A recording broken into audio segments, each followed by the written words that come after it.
FTE was down 3.4%. I'm going to move on to summer and fall unless there are questions relative to spring.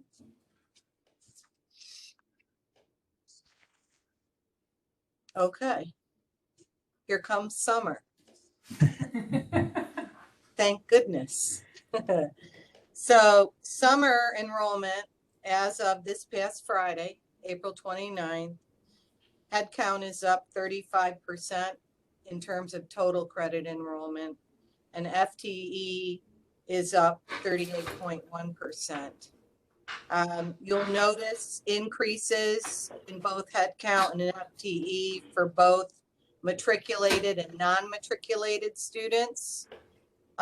Dual enrollment is the only population that has experienced a decline, but when you look at the small numbers, it's not that big of a deal. So you might ask, why are our numbers up for summer? First of all, we are now enrolling SUNY online students as matriculated students in the summer. So that speaks to the increase in headcount and FTE for matriculated students. And our physics sections have rebounded from last summer for non-matriculated students. And I can share with you quickly that in the summer of 2020, our physics enrollment as of the same time period, that would be May 4th, 2020, we had a total of 1,155 credits of physics enrollment. In the summer of 21, same time period, we had a total of 596 credits. And you'll remember that we were very concerned because that was a significant decrease a year ago. But as of today, in terms of summer 22 physics enrollment, we have 1,512 credits. So that's wonderful news. We still will be enrolling summer students. The first summer session begins shortly after the conclusion of our spring term. So I expect to see these numbers grow. And it's nice icing on the cake, so to speak. So I will stop and see if anyone has any questions about summer before I move on to fall. Questions? All right. Looks good. Thank you. I agree. So on to fall. So we are in the throes of new student registration, as well as wrapping up continuing student registration as well. As of this past Friday, our overall enrollment is up 9.9%, and FTE is up 11.1%. You'll see that both full-time and part-time enrollment is up in headcount and FTE. And obviously we will begin Gemini enrollment in September, and non-credit state aidable is not applicable at this time either. And then I also provided you with the breakout by subpopulations. So I'll ask if you have any questions pertaining to fall. Carol, this is Jeff. The only question I had was, well, it's great the numbers are up. I was looking at the target numbers. Yes. And I guess the question is, realistically, are we expecting to hit those targets? Or the parallel question is, do we need to re-examine what the targets really ought to be, that these aren't realistic given the times? So the targets were set recently. Okay. These are not targets that were set months ago. They were set recently by the various stakeholders. and they provided their specific rationale as to why they believed the targets that were selected were chosen. But I also want to remind the group that the projections are the science, right? The math formula. And then the targets are the aspirational goals based on internal and external factors. But Trustee Astles, those targets were recently set, so we're going to stick with them. Okay. And we have plenty, I mean, think about it. We really have just begun rolling. Yeah. We have You're, significant enrollment activity to come in June, July, and August. yeah, and arguably by these numbers, even measured against the target, you're a third of the way there already. Yep. And we have been fairly consistent in being close to achieving our targets in the past. Okay. We were off last summer, but Yeah, well, again, that's the art of the equation, so to speak, is thinking about what internal and external factors might affect the projection number that's provided. Other questions? Okay, I'll move on. So I also provided in your packet the SUNY Community College Spring 22 enrollment comparison, just for your information. So if you look at that comparison, we landed 7th this semester in comparison to the 29 colleges that are included in this comparison. I want to remind you, though, this is a snapshot in time. So these numbers are essentially that. The numbers are, there's a deadline that APCI has to meet in submitting our enrollment data. All the SUNY community colleges have that same deadline. It's a snapshot in time. My observations are that we continue to remain consistent across the semesters in terms of our enrollment. We do not have significant fluctuations up or down, which I think is a positive thing. The other thing I'd like to mention is the schools that are above the line, such as Cayuga. So Cayuga came in 3rd in terms of a ranking, if you will. But I also want to remind 3rd, and they experienced a 3.3% increase over spring 21. In the spring 21, their enrollment was down 24.4%. And they were at the bottom rung, 29th. So for perspective purposes, right? So I'll ask if anyone has questions. no, Any questions for Dr. Abetis?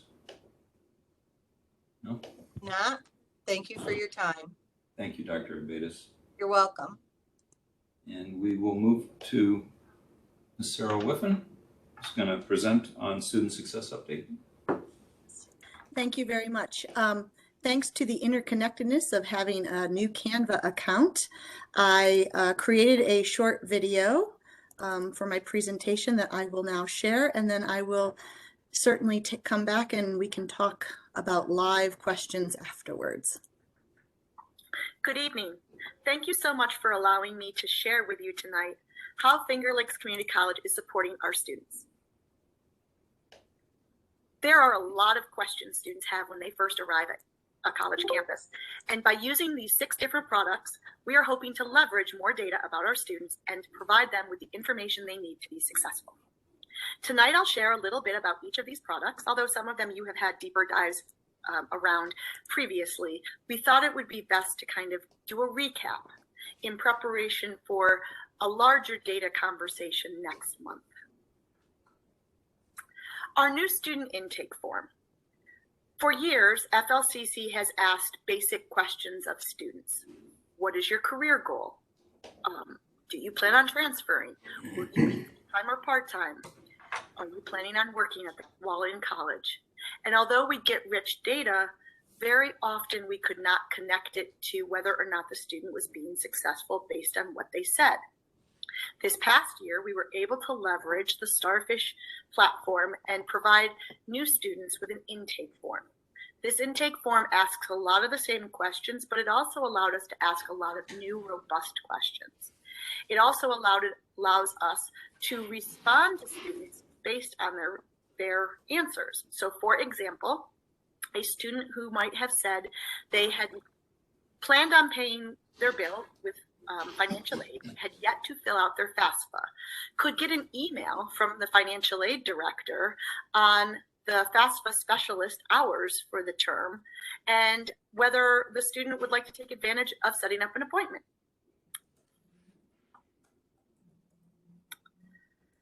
Although we didn't get as many as we had hoped, we had about 35% of our newest students entering for the academic year respond to the questions.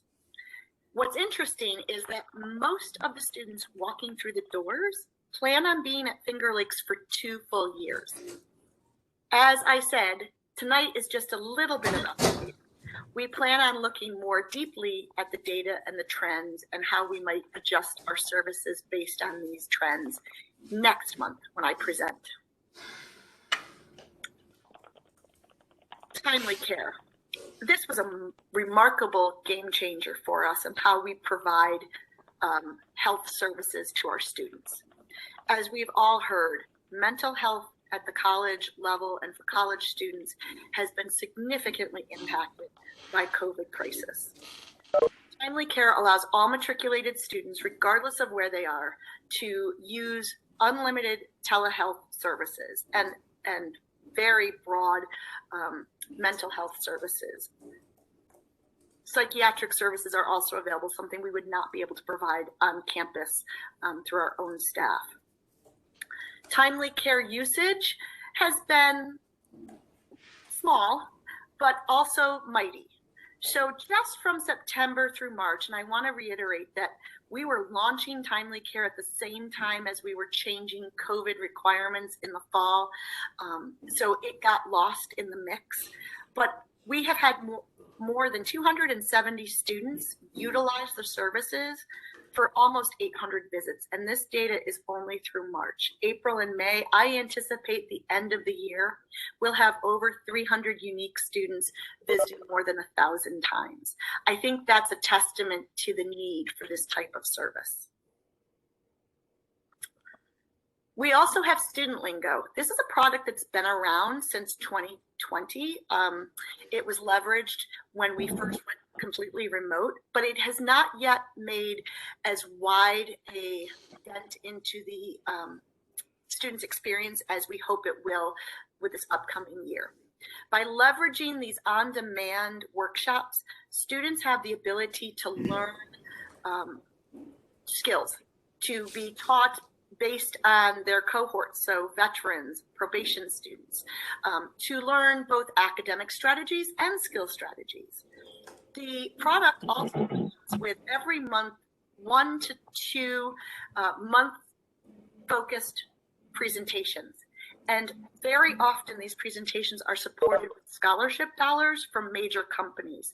So in April, anyone watching a bullying 15-minute on-demand video was entered into a $500 scholarship from TikTok. I think we need to leverage these opportunities more and more, and Student Affairs is working with Academic Affairs to talk about how to do this.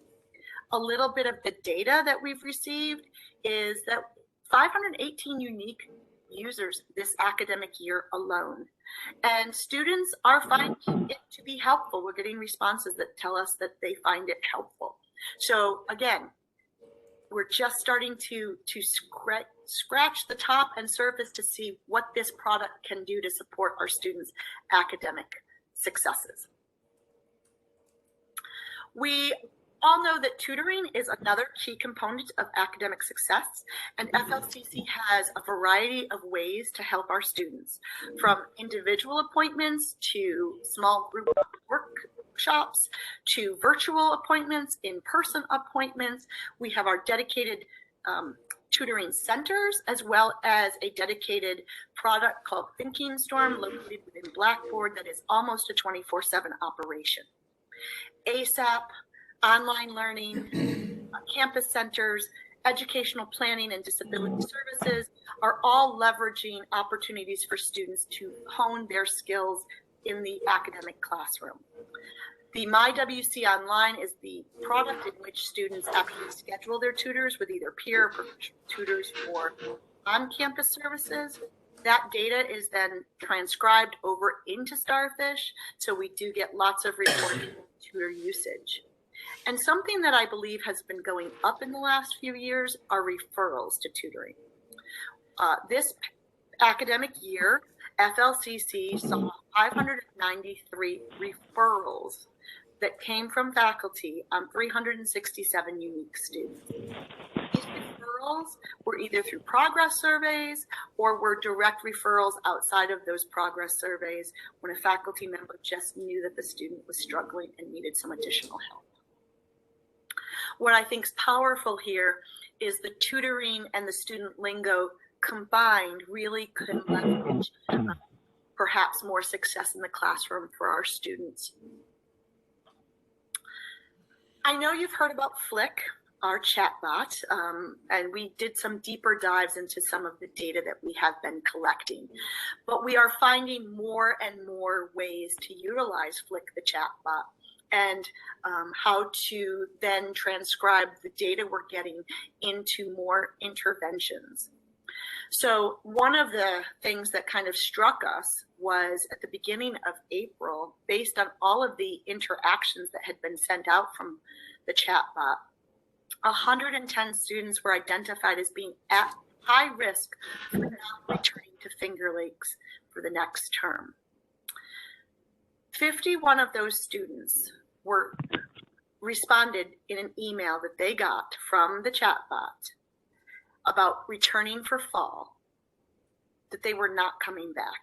We did an advising registration intervention on April 14th that specifically asked the students who had not been advised what their plans were.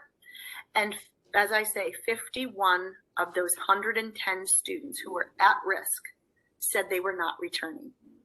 I can't wait to do a lot deeper dive into this rich data to figure out how to leverage the data from the chatbot sooner to perhaps influence a student's experience even more. And all of these products I'm talking about would really be underutilized if we didn't have Starfish Retention Solutions as a platform within Blackboard. Students see their network in Starfish. We do progress surveys to faculty and midterm grades. Students can ask for help. We do the intake, we do academic recovery, long-term planning. Students get to see the interventions that are out there. We can pull notes, and the rich data that we collect on students and services is just amazing, from activity reports to intake reports, progress surveys, tracking items. It's remarkable that I can literally pull up and see how many students visited the ACTS office at a particular time and what the average length of their meeting was about. And I can even drill that down, how many career service appointments were done and what's the average length of the career service. So we are just starting to leverage these reports in a more formal way. And as I said, really this was an overview of some of the products. And we're going to try to tell you next month how we're using the data to tell the story of our students. It's exciting, and I look forward to presenting that to you. And now I will turn it over to my live self version to take any questions you may have on today. This is a great way to avoid taking questions during a presentation. So I will entertain questions.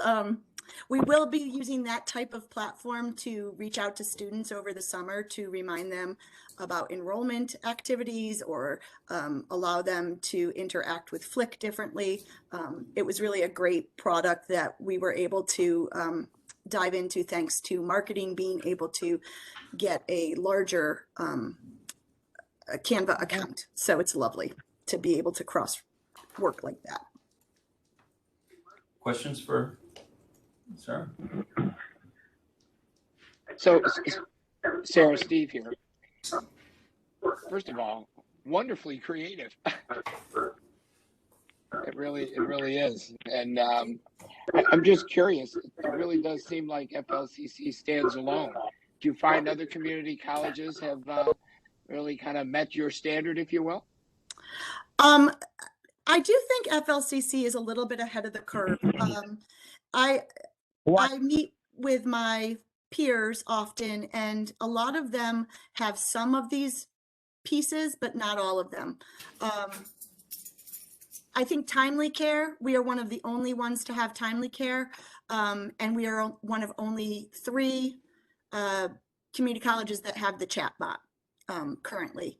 And those 2 pieces are really being leveraged.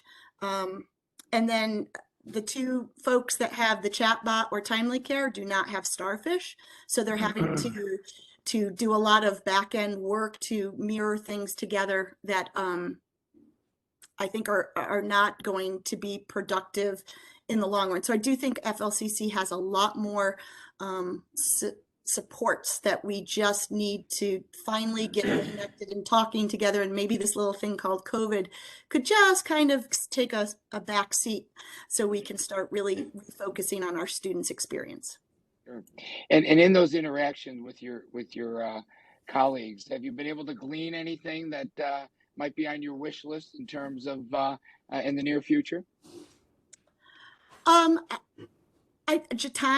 Time would be great, so that we could, really do the deep dive.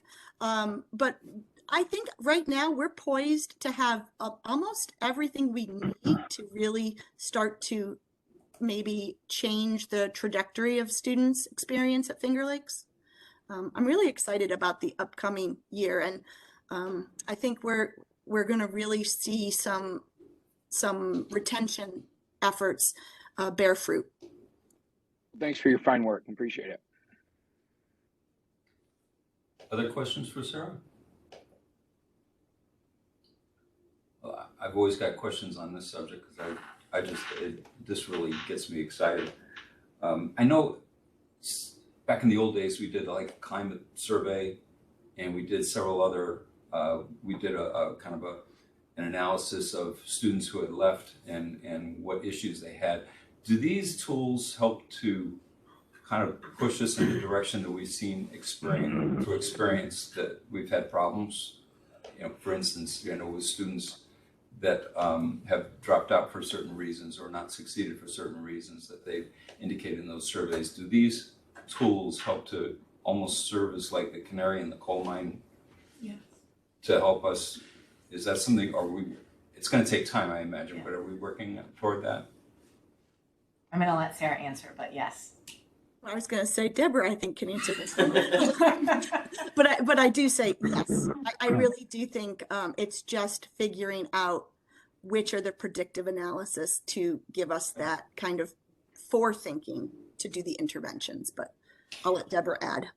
Yeah, so I think we have a good sense now of how the tools work. And there are 2 really key things that have to happen at this point, which Sarah's going to talk about some of this next time, so I don't want to take away from that. But some of that is making sure that the interventions that are associated with each tool are timed appropriately, and that the data that they can yield has a standard operating procedure connected with it so it can get in the right hands. And in some cases that's already sort of baked in, but it isn't always like co-associated with the other tools, right? So there's sort of a landscape that we need to pull together there and work through. And I think we're poised to do like version 1 of that in the next year, and then you tweak it from there, right?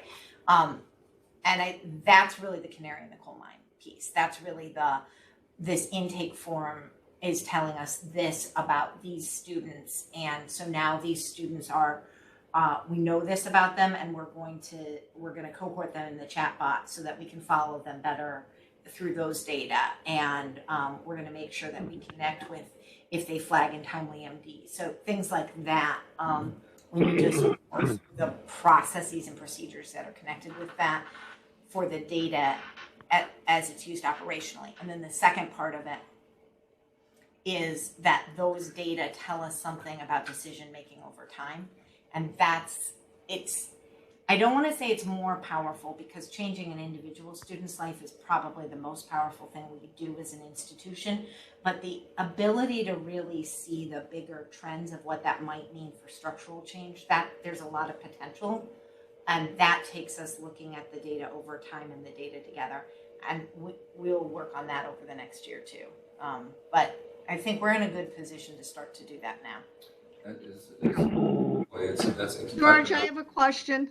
This is Joan. Either Sarah or Deborah. Now that we're getting such good input, can we kind of estimate, or do you have a feel how long it takes to get back to a student? I mean, once you realize that there may be an issue, how quickly you can get back to a student to see if you can mediate it? Not really at that place yet. I think there's a couple of answers. The chatbot we are monitoring pretty quickly, like within 24 hours. And so when those in the advisement survey, what we found was 77 students in the first 36 hours said they had questions about registering. So ACTS literally started doing phone calls within 72 hours of a student's response. Timely care, we respond and reach out within the next business day. So when we get some information from a student that, you know, they visited for Talk Now, which is, you know, crisis line, we reached out the next business day. If not, sometimes Saturdays and Sundays my staff work, but I try to get them not to. But sometimes they're reaching out that fast. Progress surveys or information that is provided on midterm grades, we have a scaffolding already designed that it might be as quick as 12 hours, and it might be more like 72, depending on when the survey was done and kind of what it said. But those are the pieces that we're putting together too. How quickly are things, how are we getting the information? What can we do with it? And then how can we respond to it faster? So you're asking the same questions we're asking. Okay, thank you. But it sounds like already it's in a very timely fashion. I mean, if you're getting back to somebody sometime in 24 hours, 12 hours, maximum 72 hours, that's really very good. Okay, I appreciate it. Thank you. Trustee Mahaley? You're on mute. Apologies. 2 years into this, you would think we would learn. Thank you for the presentation. I love the connection among all of these tools and the ability to use them through Starfish. My assumption is this is only going to increase for everyone's benefit. My thought, one, I'm not sure how many people are involved in responding to this. And my thought is that we're going to need more people possibly in order to respond. Do you have any thoughts about where the logistics of this might be going and what we might need to do in order to continue to make this a success, say within the next 1 to 3 years? Can I make that part of next month's presentation? Because Yes. I think it aligns and I'm not really sure I have an answer tonight. That's fine. Thank you. Yep. Great question. Other questions? What I will say, Dr. Nye, this is like talking about a coal mine. This is the beginning of a gold mine. I think it's absolutely tremendous that that the staff is moving in this direction. Having the predictive analytics, I can't think of, that's been something nobody's been able to do very well in higher education. So hats off. And I guess the other question I had as I was going down a Starfish is not entirely student driven, it's also faculty driven. And do we see rates of participation by faculty there and adoption by them? They often know, sometimes before the student knows, that there's trouble. Answer that. Good evening. Faculty are using it, and we make small but positive steps in the right direction every semester, every year. So we're getting there. I think Ryan told me there was about 56 or 60% of our faculty using Starfish to raise flags. That aspect of Starfish has gone quite well. What we're working on with faculty as well is to put notes in with conversations about that they've had with students so that there's a record for that. And so we're moving in the right direction with that as well. It takes a little cajoling, but we're getting there. And the other area that faculty use Starfish is for advising notes when they meet with students to tell them what to take in the following semester or future semesters, plural. Faculty are putting in their information there. Trustee Cushman, two things. With Starfish, we have, even though when Cassie's saying those numbers, that's one of the higher rates ensuing in terms of the usage. But when you said a gold mine, I really have to highlight that or amplify that, using a Middle States term. And that is, I have never seen Sarah Whiffen so happy in almost 6 years as I was about 2 weeks ago talking about this same subject with her in her office, about how excited she is about how these tools can really do some wonderful things. And so seeing her that excited was like, that's the true canary in the coal mine for me. Yeah, that's fantastic. Any final questions for Sarah on this? Sarah, thank you so much. Tremendous presentation. Pleasure. Thank you. Thank you, Sarah. We'll move on to a resolution to approve grant professional association administrative appointment to Karen Fisher. Dr. Orloff. Yeah, thanks. So, is the camera working? I can get it. Okay, so I have this long memo that we have to write to recommend for an administrative appointment, which has been duly written and submitted about Karen. And I have it up here, and I could read that all to you. But instead, I really just want to tell you about Karen and how simply fantastic she is, and how truly, truly grateful I am to have her on my team and as a part of this college community. And I have to take these off because they're for reading, and now I can't see any of you, and it made me feel like I was going to pass out. So one of the things that you might not know about Karen, and which is not in this memo, is that Karen has been a part of the FLCC community for almost 20 years. She has been an adjunct here, teaching psychology and sociology at the Geneva Center, at Newark, at the main campus, online, in all these different modalities. And she understands this campus like nobody else.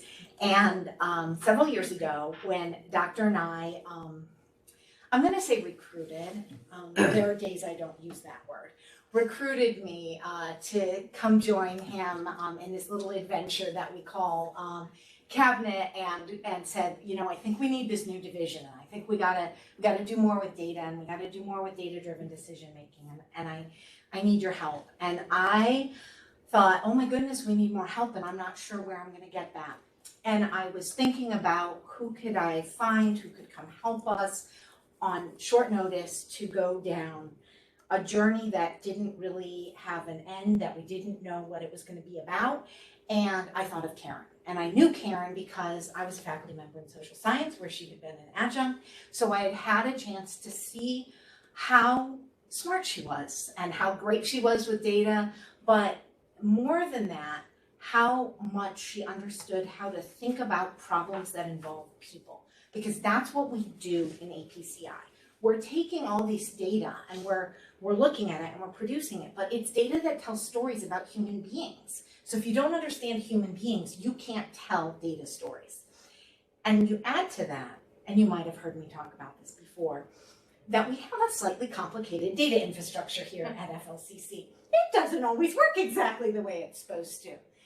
And Karen is amazing because she brings all of the people together and she gets them to solve these problems and talk through it and figure it out, whether it's technical, whether it's methodological, or whether it's just figuring out what it is we're trying to do. Like all of this great stuff Sarah was just talking about, Karen will be the engine that helps make that data stories really happen. And we are so, so lucky to have her. I don't think we get to see all that work, right? We see the end result, you see all these great things. Our colleague Nicole is here representing Karen because she couldn't be here today. And you all know about all the work we've all put into making those beautiful data reports. But it's the collaboration and the stories that make it real, and that is Karen. And she has the heart for the work and she has the mind for the work, and we are very lucky. So it is my absolute pleasure and with a great deal of pride that I recommend Karen Fisher for permanent appointment here at FLCC to all of you, Board of Trustees, virtually and here in person. So thank you very much. And I do believe Karen is on the WebEx up there in the top corner. So Karen, we're really happy to have you. Wow. And if anyone has any questions, of course, I'm happy to answer them. So thank you. I don't know how to follow that. Any questions of Dr. Orloff on Karen Fisher? Karen, this is that's quite a ringing endorsement. I don't know if we've heard one All quite, quite as strong.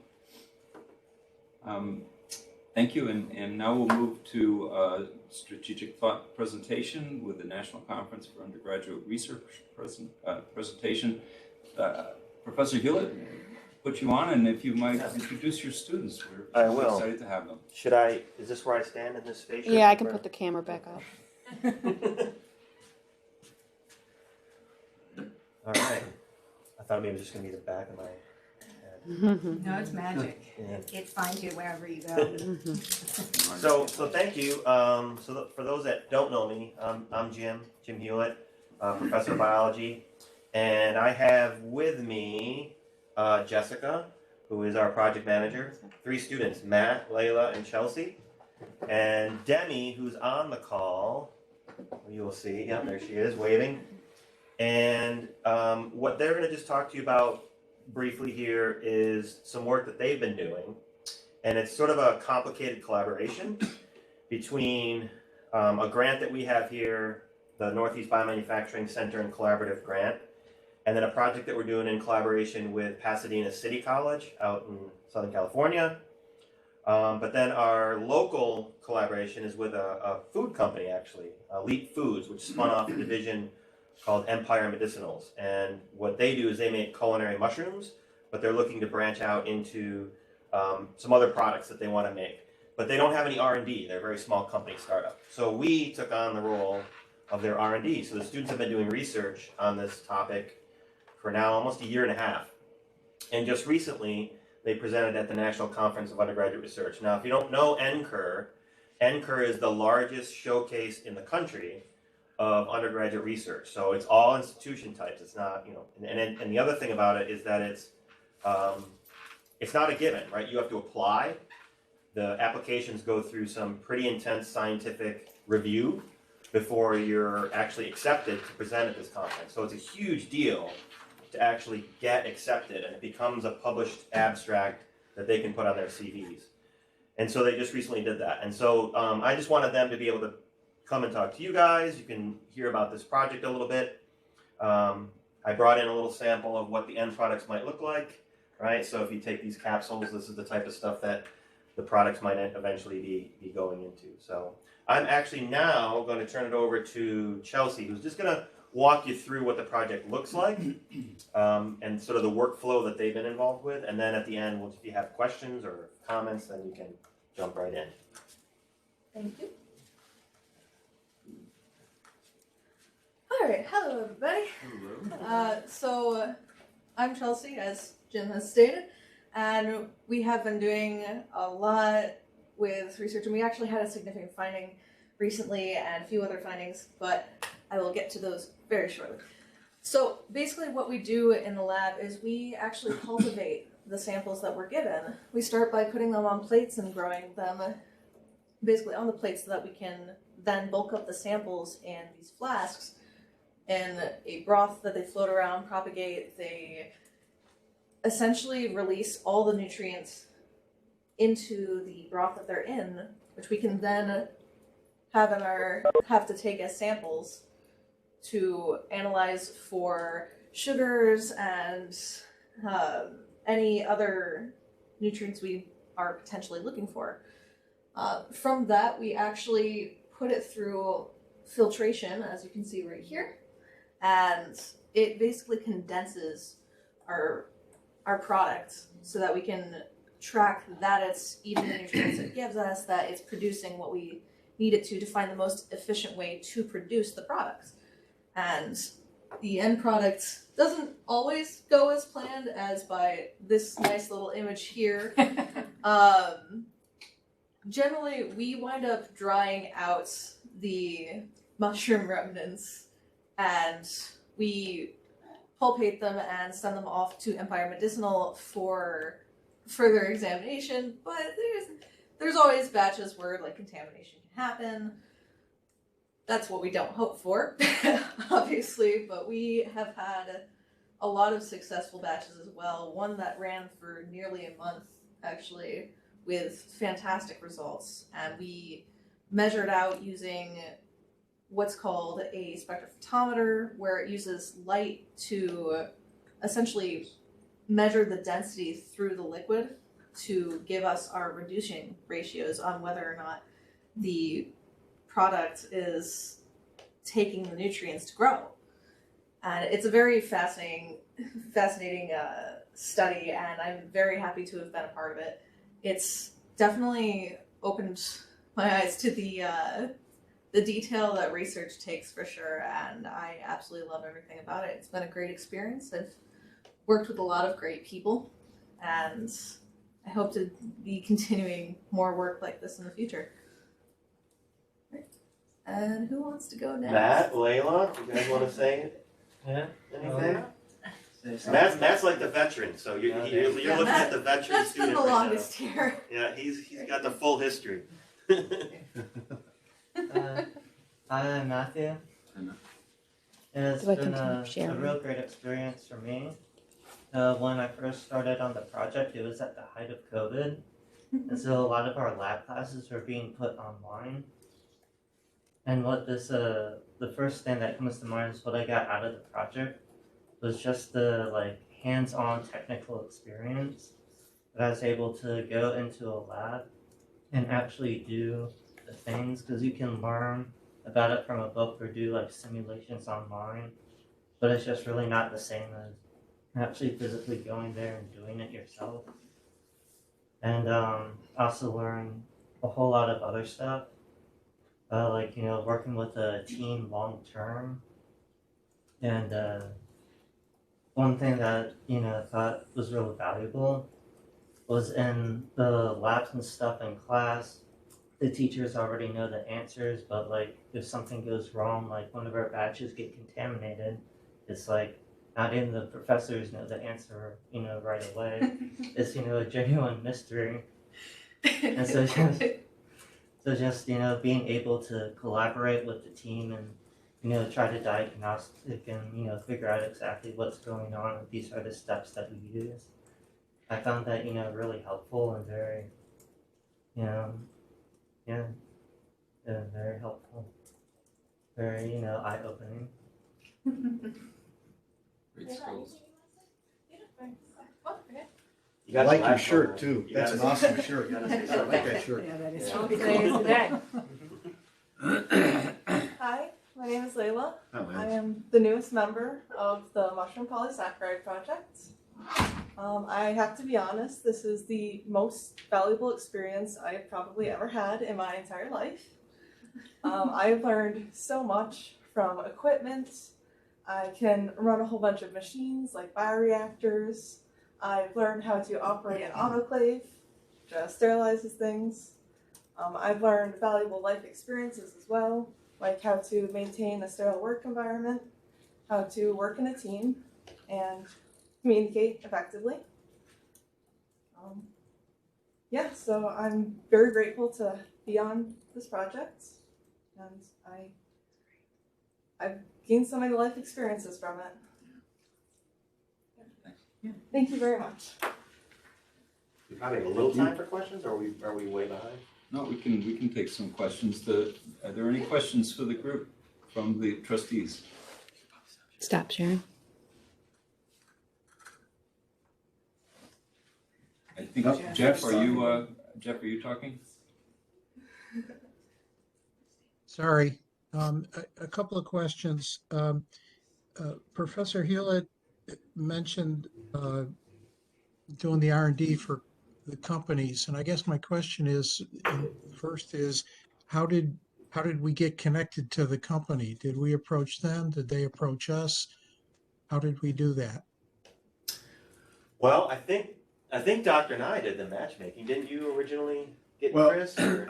I 50% of the credit, and actually I'll say 75% of the credit goes to Louis Nossi, 25% for me. We met these individuals at a function at the Wegmans farm, where they brought in amongst 35 organic companies across the East Coast to an event right there in the farm. And we met these gentlemen at the event, and that created the typical, hey, you have something that we might be interested in, vice versa. We exchanged cards. And the next thing we knew, we had Jim in a meeting in this room before COVID, speaking with the gentleman from LEAP, and that's where it started. And Jim and his students and assistant took it off like a rocket and launched it into hyperspace. Wow. Very good. I guess my thought is that we need to either create or figure out other similar events that we can interact with it at whatever level we need to try and create some additional opportunities that are similar to the ones we're talking about here. And if I can jump in, we actually, through our other grant projects, we actually target small startups for finding research projects for our students in our labs, because they technically they typically, I should say, don't have R&D departments because they are small startups, and they're great partners because they need help and we need projects. And so we sort of, I guess, intentionally go after some of these startups to see if they've got some work that we can do for them. And those relationships usually work out really well because it benefits everybody. Yeah. The other thought is that the more we do this kind of thing, especially if we're hitting startups or other companies in our region, the better the discussion and our ability to articulate why this is so supportive of the economic development of the counties. Jeff, go ahead, Donna. No, I was just going to follow up on what Jeff was saying. This sounds to me as a different approach to what we had attempted to explore at one point, which was business development center, working with startups, but we didn't have space to do such a thing. And it sounds like we're simply doing it without a physical location and pursuing that. Would you say that was a fair assessment? This is Rob. I'd say it was what you were talking about is we were originally trying to get an incubator into the Victor campus. And it was based on typical workspace type areas for folks with a maker space. And unfortunately, before we got it started, there were commercial folks that actually put some places in Victor and are growing nationwide. But Jeff, to answer your second question, and for Jim, we are starting exactly that to try to create that connection. It's through the New York Ag Tech and Catherine Young, who I just visited recently for that aspect. And Jim, you just really narrowed it completely when we were talking about how can we partner. And what I need to relay back when we talked about that is exactly what you all did. And that's where we need to get that connection. So we need to keep going back there frequently as they hopefully, as you said, grow their station there. They've created a wonderful extension to the Cornell Tech Center there in one of the older buildings, creating labs purely for R&D perspective and for people to lease. So it's the workspace like you just talked about, Donna, except it's for R&D for food and technology type of activities. And it's pretty impressive what they're going to get accomplished there as they grow it.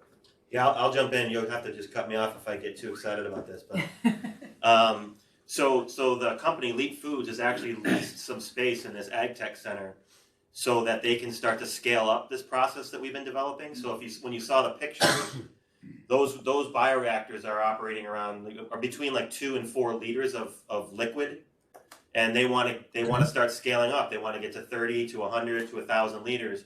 And the only way they're able to start thinking about that is because they needed the work that we've done at our scale in order for them to take and then actually scale that up to a commercial level so that they can actually start commercializing the product. That you can't jump from nothing to that. So we were sort of the critical step in this company being able to go from nothing to a much larger scale. And they've already committed to that space, so they're ready to start looking at the commercialization of this stuff. So these guys should feel pretty proud that the data they've collected and the work that they've done has actually allowed that to happen. And the company is very appreciative of it. Yeah. So who owns the rights? I don't even know if that's a correct way to say it. Who owns the rights to that data? Does FLCC or do they, or is there a contract in place? Well, that is a great question. We did not get into any sort of talks about having some IP agreements with the company. We sort of just by a handshake and word of mouth said that everything that we do, we will provide back to you. And they committed to allowing us also to be able to share anything that we do with the academic community so that we can publish papers and do things. So once that was in place, it's probably not as I think we're okay. But it's a good question. We've had those conversations before, and currently I don't know if we have a mechanism to even do that here, because that is now us acting as an incubator for a company that we're working for essentially. So but it's a great question.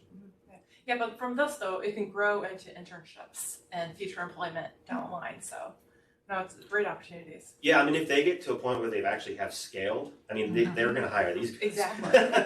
I mean, Why wouldn't they? There's nobody in this area that has more expertise in this commercialization of this product than the people that are here. So exactly. Yeah. I mean, there have been based on how the talks that I've heard in the lab and during one of the classes we took, which was biomanufacturing, when we toured their plant, once they scale up, they are basically looking for people who have our experience with the equipment, because the bioreactors we use is definitely a skill, and it's not just something you can just pick up. You learn it and you figure out exactly what environment you want to create with it. You balance the pH of whether you want it to be, how acidic you want it to be or basic you want it to be, and you control the oxygen, you control everything in it. And it's honestly an amazing skill to have, and it's so ridiculously transferable to things like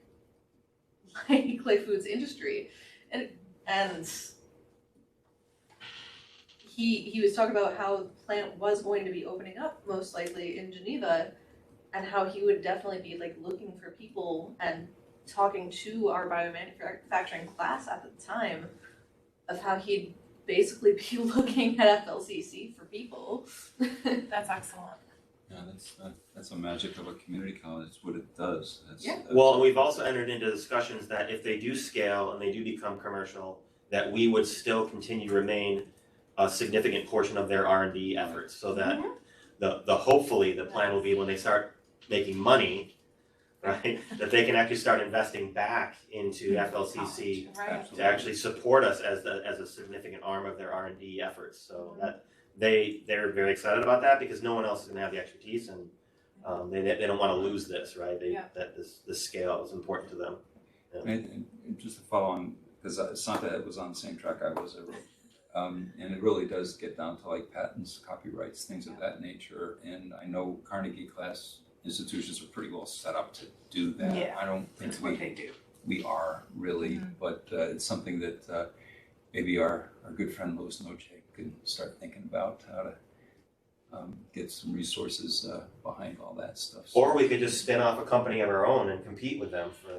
That is actually an idea that MBCC does in a different way. So that is very true. And do it that way. Compete with the wineries. There you go. Yeah. We'll take them over. One last quick question for the students. What I heard from a lot of them was that you learned a lot of transferable skills, and it's not necessarily the things that go on our resume all the time, but it's really what the employers need.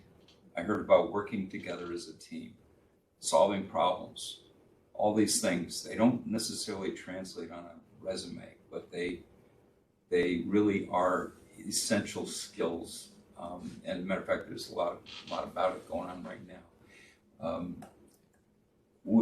Did some of these skills that you developed help you also in your other classes for success here at FLCC? Hey, Debbie, do you want to unmute yourself and answer that if you heard the question? Since you haven't got a chance to talk yet. I'd love to speak. Are you kidding me? Debbie, everyone. Hey. Hi, everybody. So I started with Matt with the project. So what I would like to say as far as these skills that we've learned and how they're transferable to other jobs, I also work at an area hospital in the emergency room. So to be able to transition these skills, learning how to work together, especially in COVID, to be able to communicate, learn how to solve problems together, running out of masks, somebody who may normally not do CPR is doing CPR, had to do that. So yeah, this class is, it's more than just a class to me. Yeah. Did I freeze? You must have, because No. well, You're back. Your voice has been great. We heard you. we heard there she is. You heard me? Oh, okay. Outstanding answer. Professor Hewlett, this is great stuff. I applaud the students. Chairman Martin, I think you have a resolution you want to propose?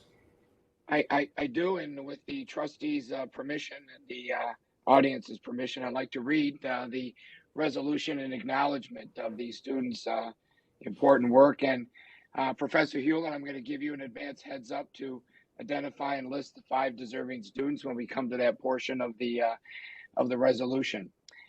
Whereas the Finger Lakes Community College Board of Trustees would like to formally recognize students that presented their undergraduate research projects to the National Conference for Undergraduate Research, and whereas the Board of Trustees acknowledge that acceptance to present at the National Conference for Undergraduate Research is a highly competitive process, and whereas the Board of Trustees would like to recognize the students for their many accomplishments and their desire and dedication to their present and future research. And whereas the Board of Trustees recognize these students with honor to pursue the opportunity that was available through the National Conference for Undergraduate Research, allowing further expansion of knowledge. And whereas the following students, Professor Hewlett? What do you want me to do? I guess I lost what on my job was. The five, please name the 5 students if you would. Oh, so we got Demi, who's on the call. Phil Simmons, he's not on the call, I don't think. So we didn't get to hear from him. And then, so Chelsea, who you heard from on the end, and then Layla right here in the middle, and then Matt. And I don't want to forget that Jessica's here as well, who's the project manager. Terrific. We'll include that all in the resolution. And now therefore be resolved that the Finger Lakes Board of Trustees recognizes the students as undergraduate researchers by the Finger Lakes Community College Board of Trustees. Congratulations.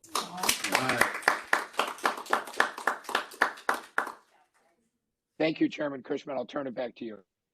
Thank you. Thank you, Professor Hewlett. Thank you, students.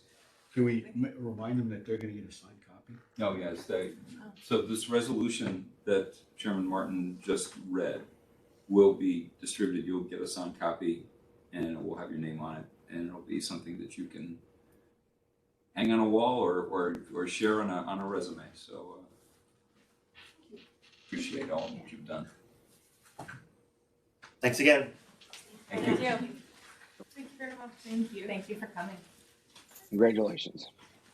Congratulations. Thank you. And with that, on that very, very high note. Thank you so much. Thank you. So on that very high note, I will ask for a motion to end this meeting. Motion to adjourn. Santa, second. This is Second. Joan, I second. Got Donna for a second. Any all in favor? Say aye. Aye. Aye. Any nays? Any abstentions? Passes. We're done. Chairman Martin, back to you. Thank you, Trustee Cushman. What a wonderful meeting and a wonderful celebration of fine work and fine students. We are to our Facilities and Finance Committee. Now we have Trustee Hassels as our current chair, and if you might take it away, Jeff. Sure, thank you. I'll call the Finance and Facilities Committee meeting to order. And the first order of business is the review of the April minutes. Does anybody have any comments or questions or corrections to make to those minutes? If not, we'll consider them accepted. We're going to get reports on the operating budget updates. And I'll ask Adam to begin that. Thank you, Trustee Atlas. And I'm going to share my screen. Okay.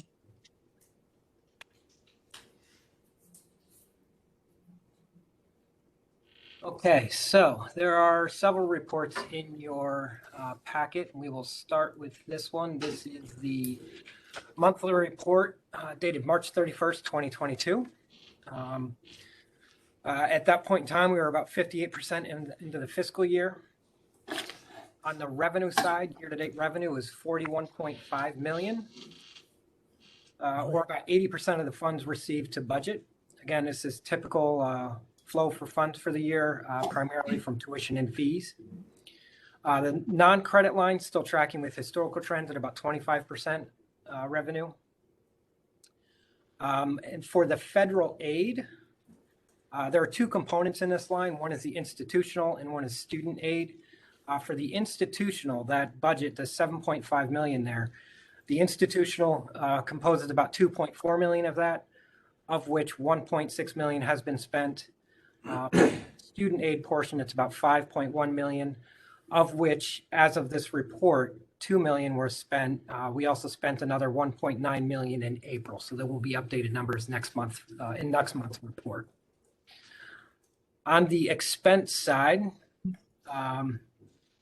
year-to-date expenses are tracking well. $30 million year-to-date, or about 55% compared to the budget. The only line that really stands out here is the non-credit line, which is also tracking according to trends and in line with the revenue side. And we do expect those to go up in the coming months. Soon I'll be working on projections for year end, so we can begin to have an understanding of the fiscal position come the year end of the fiscal year. Any questions on this first report? If not, go ahead. All right. Second report, it's the same monthly report. However, this one is without federal aid. So you see here the federal aid, the lines are zeroed out. And this is just to get an idea of where we would be fiscally if we did not have these federal funds part of the budget. So without the federal aid, the expected revenue would be about 44.7 million prior to applying fund balance or this encumbered reserves. Compared to the projected expenses, so one thing that I'm going to do on the next report, you'll see here in the supply and expense line, there's $17.8 million in that line.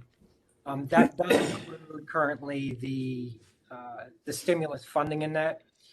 These reports are kind of hand generated off of a couple of general ledger account reports, which are in some instances over 200 pages long. So we are still working on dissecting some of these lines for better reporting. So if we were to back out that 7 million out of this supply line here, it would bring us down to approximately 10 million or so. So if we did that, the projected expenses here would be about 47.3 million, not this 54.9. Mm-hmm. So if it was 47.3 million, then we're looking at an operational deficit of about 2.6 million for the fiscal year. Whereas for the approved budget, we had about 927,000 for applied fund balance.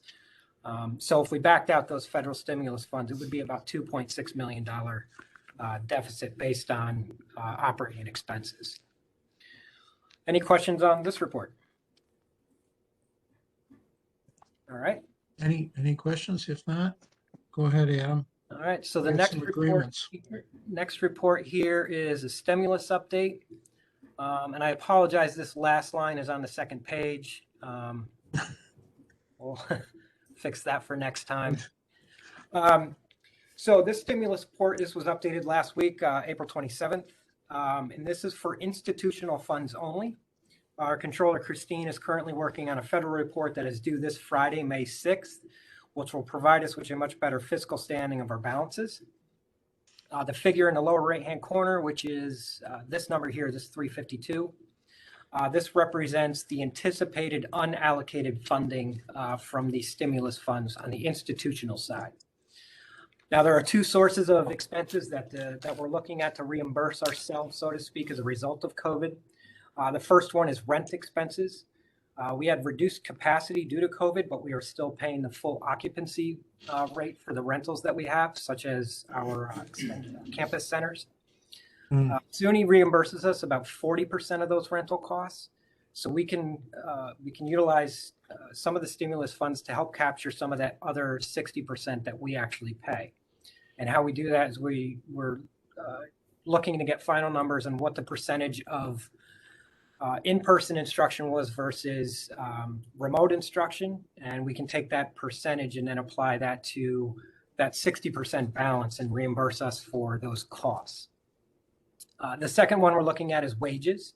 So at the beginning of the pandemic, those who could not perform their jobs remotely were still compensated full pay while we were in a fully remote status. So we can, again, recoup those costs with stimulus funds and put that back into the fund balance.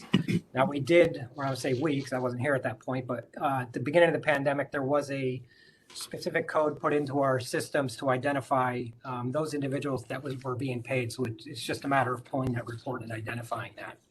So with those two funds, with those two areas, we will well be able to capture 352,000, which is the balance of the institutional funds here. And that will go back into the fund balance. The other items that are going to go into the fund balance, this 757,000 is here. That's for lost revenue from 2021. And we still have a couple of estimated lines here. We don't anticipate these to be that much, but again, we don't know. But these are anticipated costs for COVID-related expenses in 22-23.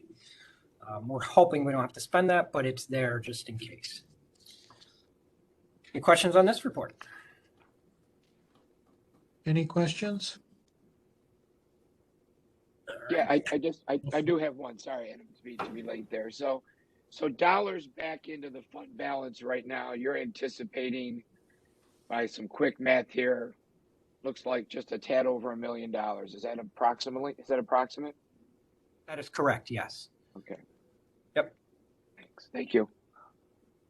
And that's in addition, we've already captured this 409,000. This is already captured back into the fund balance as well. And this is the chargeback rate that we captured earlier in the fiscal year. I think it was back in September, October, to capture as lost revenue. So that was also added to the chargeback or to the fund balance.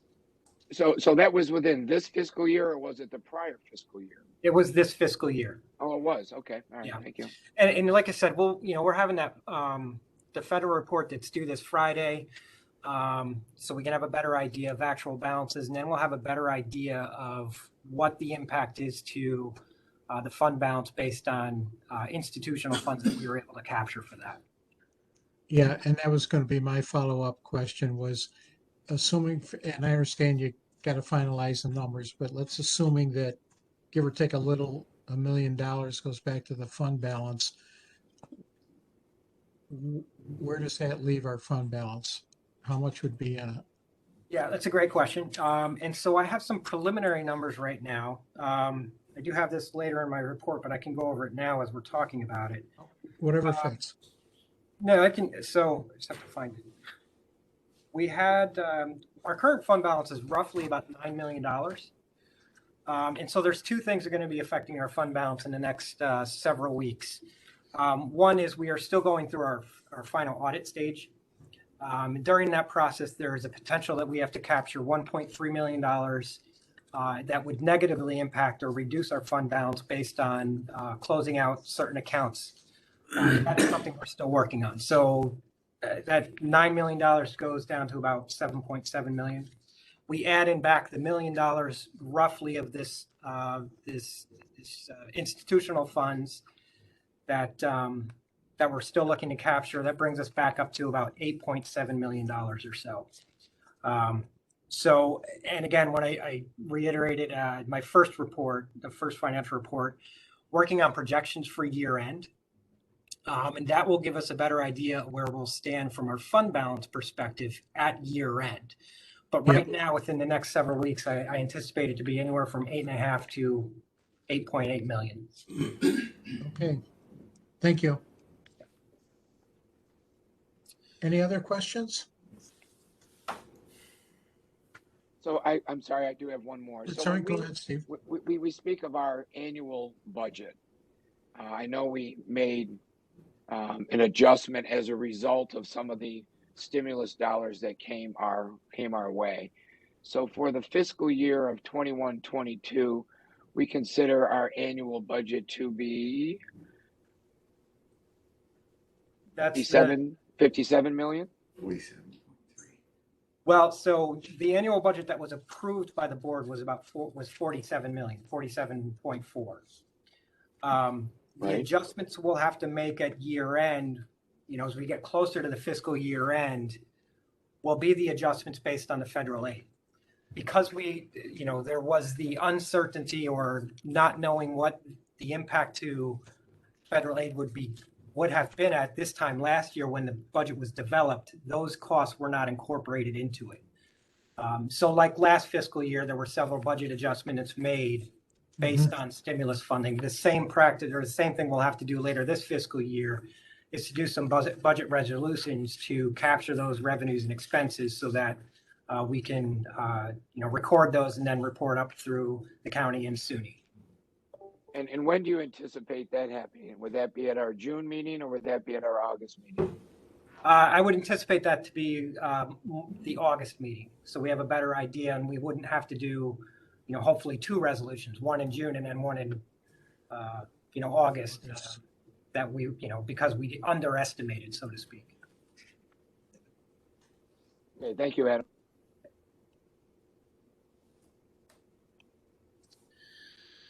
Okay, for my next report.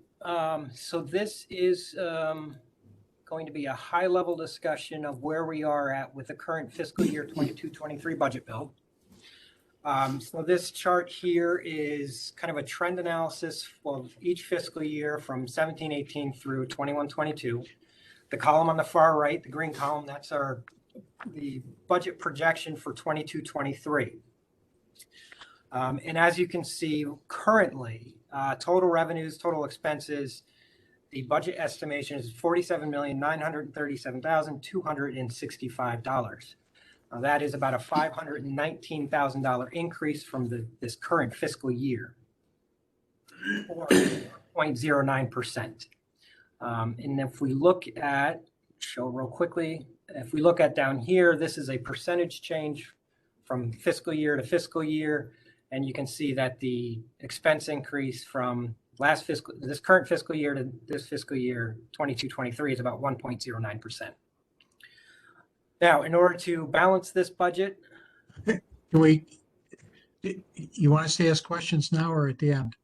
oh, shoot, go for it. Bring up the chart that's at the bottom. There we go.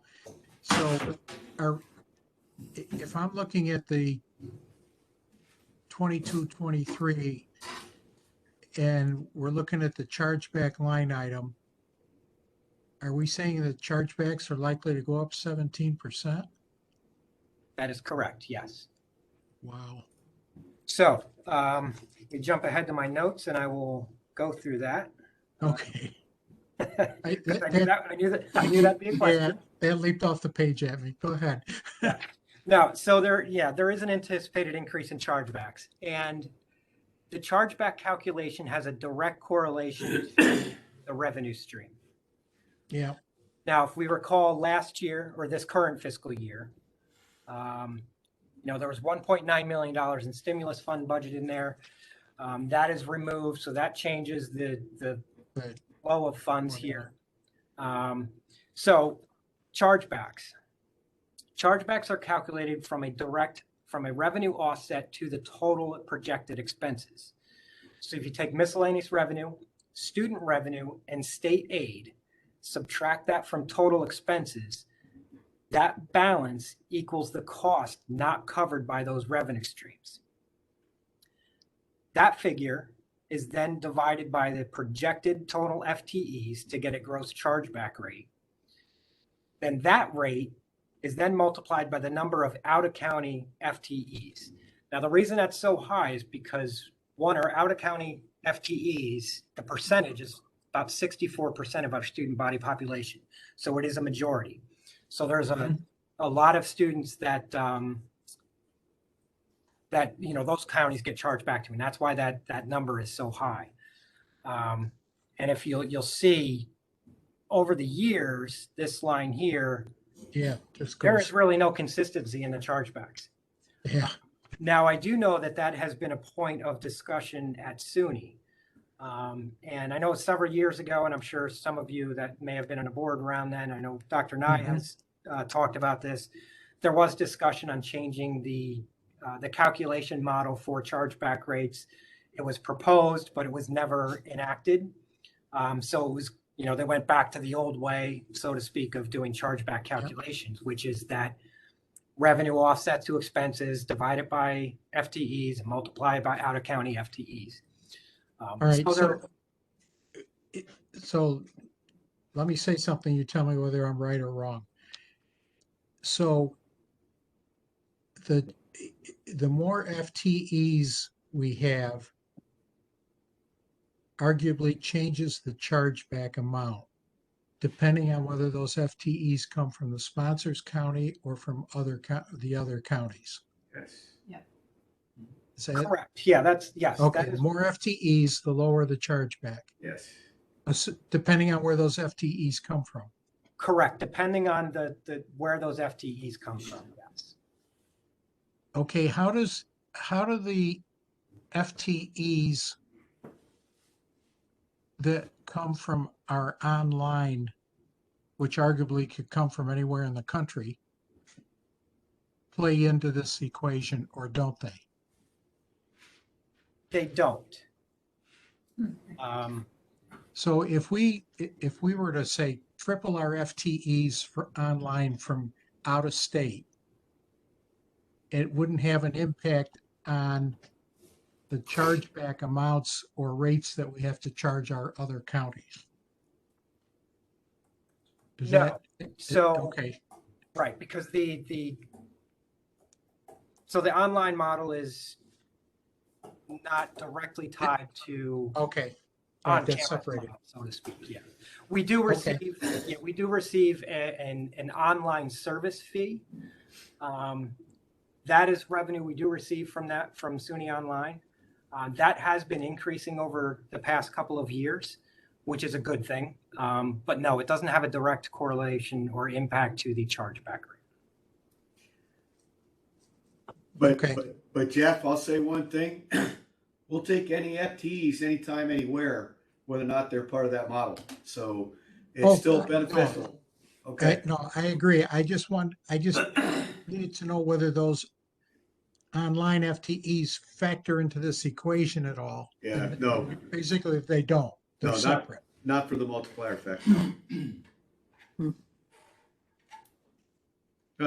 Adam, one thing to help Jeff a little bit, I think, and you may not have it top of your head, and I don't have it on top of mine, what our chargeback rate was for this year and what it will be next year on that 17%, because that 17% from a revenue side is big. What does that mean for a county in terms of what they were charged this year, where they also got a break, and we lost $409,000 worth of revenue to give them a break when we found out later they didn't need the break as much. But what's this year's proposed and what was last year's chargeback rate? Yeah, so I can, let's see. Because then, Jeff, you can get a head count, a per capita type. What's it going to be? Give me a second. I got to pull up another file so I don't give incorrect numbers. Let's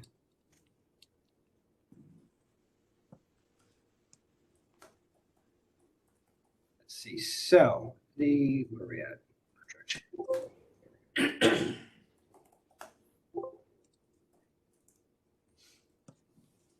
So the projected chargeback rate for next fiscal year, or 22-23, is $4,620. And this current year's rate, I believe, is $30,700, that range. So there's about $1,000 increase. Okay. Projected for next fiscal year. And that's why there's such a huge jump from, last fiscal year, $8 million to this current fiscal year to next fiscal year. And if you think about percentage, I said about 64% of out of county students or FTEs. Next fiscal year, that's projected to be a little over 2,000 FTEs, 2,021 FTEs. So it's a big chunk. Yep. Okay. Thank you. So a couple other things I just want to highlight in this. So in order to balance the budget, right now, as of this report, which was done last week, is about $1.9 million from the fund balance. I have updated that slightly. We're about $1.88 million now based on a couple other changes. So these numbers, this is a working document and things are changing a little bit. Over the past 5 years, when we talk about fund balance use, this number here represents about 3.6% of the budget. I'm sorry, 3.9% of the budget. Over the course of the past 5 years, the average fund balance use has been about 3.6% of the budget. So we're a little bit higher than normal. Again, working to reduce that as much as we can.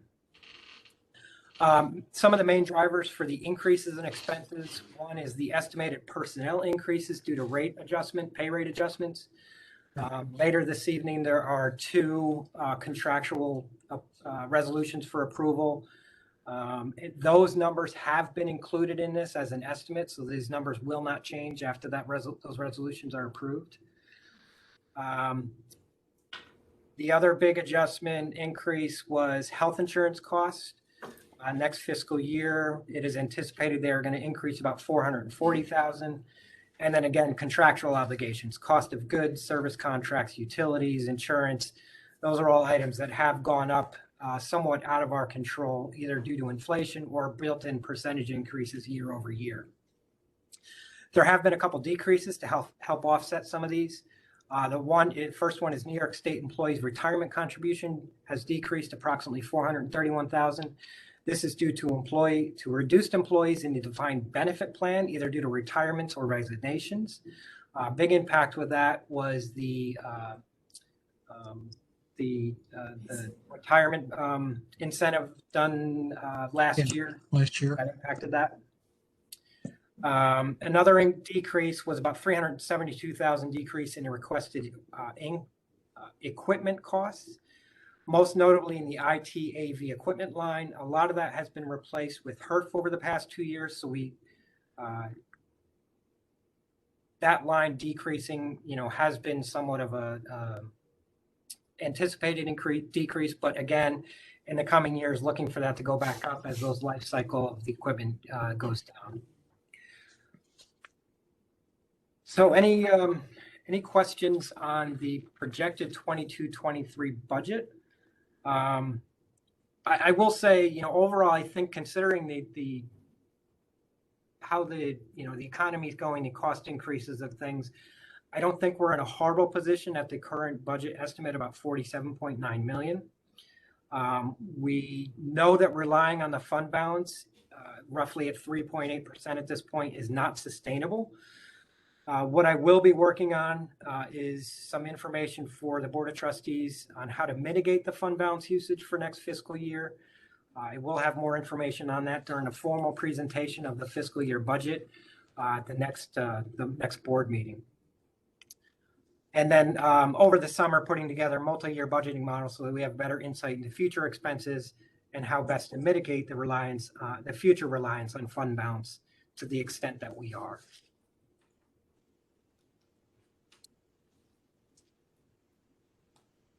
Any other questions on that? Yeah, any other questions or comments about this?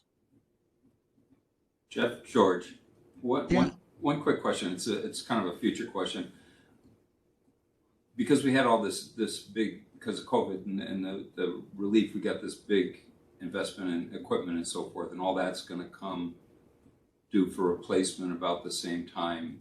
Do you perceive in your budgeting over the few years a way to sort of start to allocate for that so we don't get one big bump after the fourth year, let's say?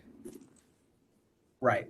Well, and that's where that multi-year budgeting model is going to come in extremely handy, especially considering whether it's software licensing fees that we now have going out 3 years, because a lot of those we've prepaid for 3 years. So we don't have to worry about it for the next 3 years, but that fourth year we have to worry about it.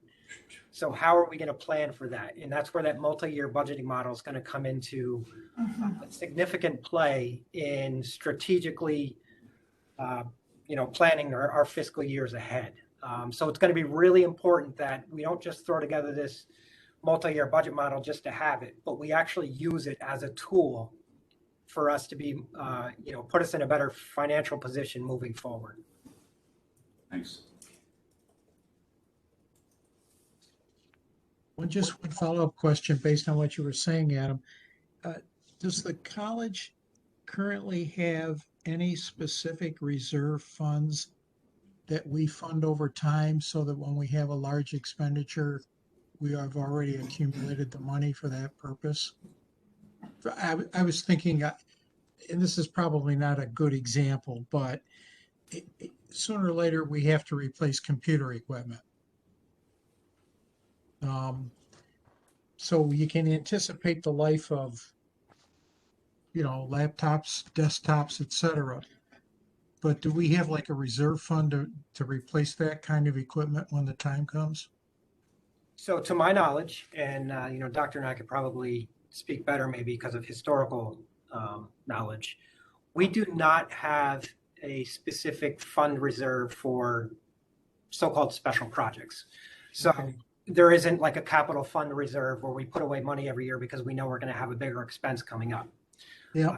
However, I do know that, from an IT standpoint, John Taylor and his team are really good at understanding what's coming up. And in his IT master plan, there are costs associated looking in the out years of what is going to be needed.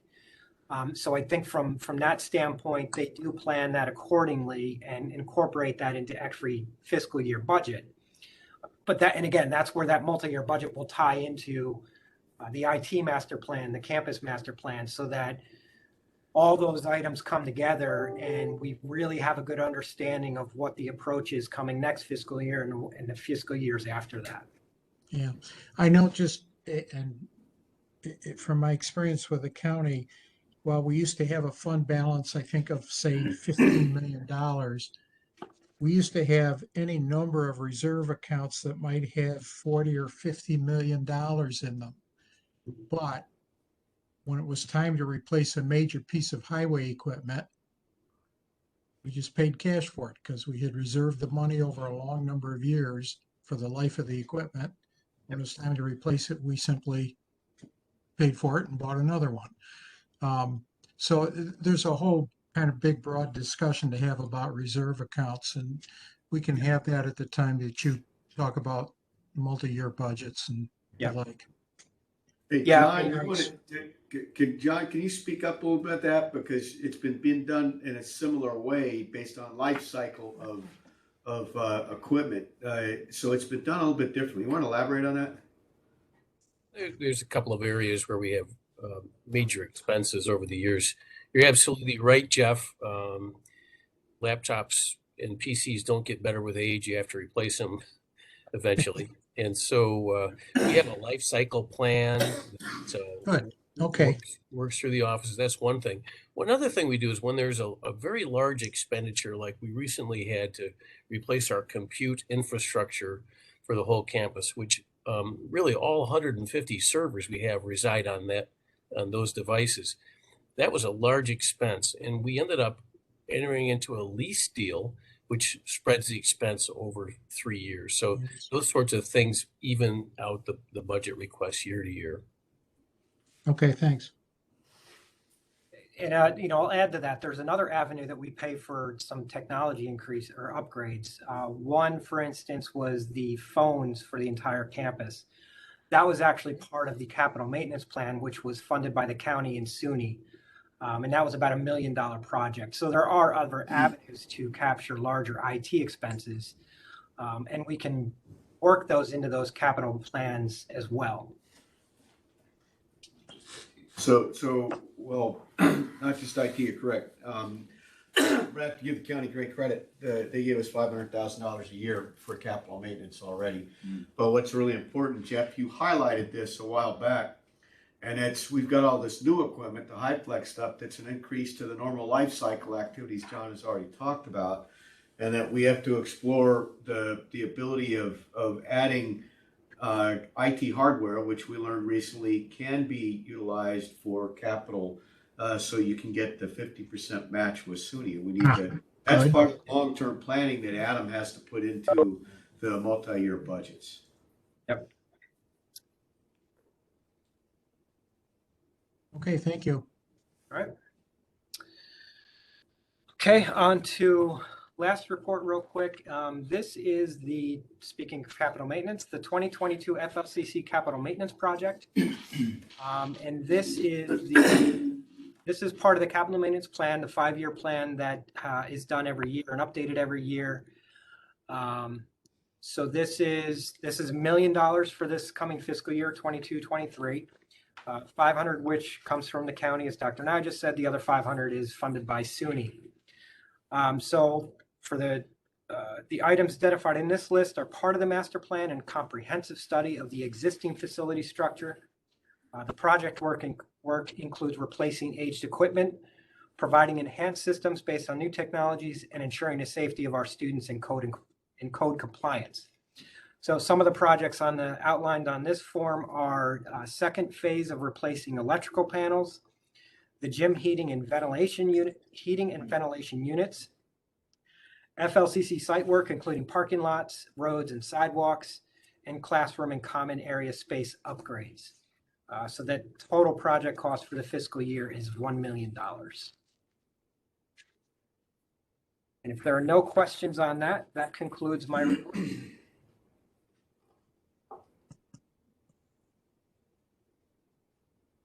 Are there any other questions for Adam and on the financial reports? Okay, thanks, Adam. We have a number of resolutions, Adam. It looks like the first couple of three are yours to present. So you want to talk about those? Yes, let me make sure I'm on the right one here. First one is the lounge 2-story tent at CMAC. Yep. So this one is supplemental agreement for the Headliner Lounge. It's a 2-story tent project that is currently underway. This agreement is approved the renovation project for the lease space by Friends of CMAC. Is this still on the footprint of the land they're using anyway? Yes, it's directly adjacent to the actual amphitheater. Okay. So what is a Headliner Lounge 2-story tent? Basically, it's just another area where concert patrons can gather and enjoy company. So it's a large platform, so to speak, with a steel structure. During the concert season, tent-like flaps, walls will be put alongside the structure so that it's more of an indoor facility. Food and beverages available, seating. And then during the winter months when there's no concerts going on, those the tent-like siding will come down, so it's just an open structure. Okay. Hey, Jeff, this is Rob. I gave you a schematic or a picture of it and described it in my last board report. And it gives an idea of what it'll look like. Okay. And the supplemental agreement is, what does that define? So we agree to let them do that? Yeah, so it's in addition to the agreement that was already signed by Friends of CMAC so that they can utilize the space. Function. And this just adds to that agreement saying they're putting another structure within that leased space. All right. And Jeff, that goes back to that agreement that's been signed by the county, the college, and Friends of CMAC. It has to be done to meet the most up-to-date MOU with all three parties. Yeah. Okay. Very good. Thank you. Yep. Let's see, moving on to the second item. The second item is to extend the contract. This is for sports medicine services. It's a 1-year extension of services to Rochester Regional Health, Rochester General Hospital. Contract was originally approved as Resolution 51-2019 for 3 years. The period covered will be July 1, 22 through June 30th, 2023. It is utilizing the same current pricing structure with a not to exceed price of $33,600. Any questions? Okay, if not, the third one, which deals with restroom supplies. Yep, the third one is an authorization to reject the bid for the purchase of restroom supplies. This was for a 6-month agreement because of the increase in cost of goods sold. Our Director of Facilities, Kathy Ahern, recommended that we reject this bid. We have enough sufficient inventory to get us through when the next bid will need to go out, in the hopes that the cost of goods will go down in that time frame. So we will not be put in a position where we will not have supplies. We have a sufficient inventory to get us through these times. Okay. Any questions regarding that? Okay, if not, we'll move on to the collective bargaining agreement. And Michelle, you want to address that? Thank Thank you. Yes, in your packet, you have two resolutions. One is for to approve the tentative agreement we've reached with the CSEA bargaining unit, and the other is to approve the agreement we've reached with the professional association. We're pleased to report that we've reached those agreements with those bargaining units. Have those units approved them yet? Yes. Okay. Are there any questions regarding these agreements? Okay, if not, Adam, we're back to you for some informational items. Yep, the first one is just renewal of design services with Advanced Architecture and Planning and Plan Architecture Studios. Both firms have indicated a desire to renew the contract. This is the first of two renewals available under the contract. Covers 12 months from June 6, 2022 to June 5th, 2023. Okay. And the second one is just a monthly transfer report. This is operational and no impact to budget. Are there any questions regarding those items? Anything else to come before the committee? If not, I'll entertain a motion to adjourn the committee meeting. Rich will move that. Thank you, Barb. I'll second Rich. I don't know who said that. Rich. Rich. Okay, thank you. All those in favor say aye. Aye. Aye. Opposed? Motion carried. Steve, I'll turn it back to you. Thank you, Jeff. I appreciate that. Folks, let's take a 16-minute break and we'll begin promptly at 6:30 p.m. Thank you. Okay.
Steve?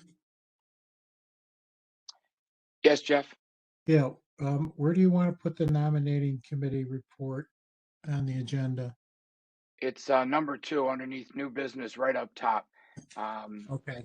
Penny has it. So after I open the meeting, we'll get right to you. Okay. I wasn't sure if it was muted or not earlier. I'm sorry, I didn't hear you.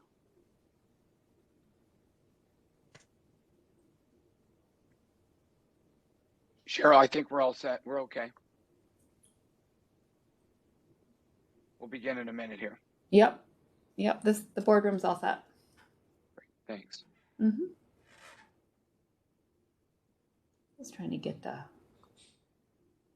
projector light out of the vision. There it goes. There, that's better to me. Now the projector light's not in the top.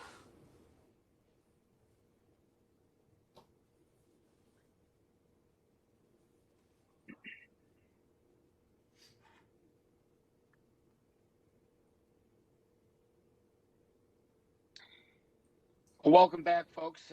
Good evening, and we're delighted that you're joining us for the Wednesday, May 4th, 2022 trustees meeting of the Finger Lakes Community College. For those that are physically present and those that are joining us remotely, again, welcome. We're delighted that you're here with us this evening. Just finished some really fun-filled and information-pack-filled committee meetings, and thanks to all that participated. You certainly keep us updated and fulfilled on our mission. Thanks very much. So I'd like to call to order the meeting today of May 4th, 2022. The first item of business is new business, a proposed 2022-2023 slate of officers. And Trustee Jeff Astles, if you might enlighten us and as chair of this committee and tell us the nominations, please. Sure. There'll be a final vote on this at the June meeting, and I'm sure in the packet there'll be a brief set of minutes of the committee meeting. Chairman Martin asked me to chair the nominating committee, and I asked trustees Hamlin and Mahalik to assist. And we'd like to report back that the slate of officers would be as follows, and that is that we would nominate to be the chair, Joan Geis, the vice chair, Don Cass, and the secretary, Rich Russell. And that briefly is the report for your consideration at the next meeting. Thank you, Trustee Astles, and thank you to the work of your committee. We appreciate it.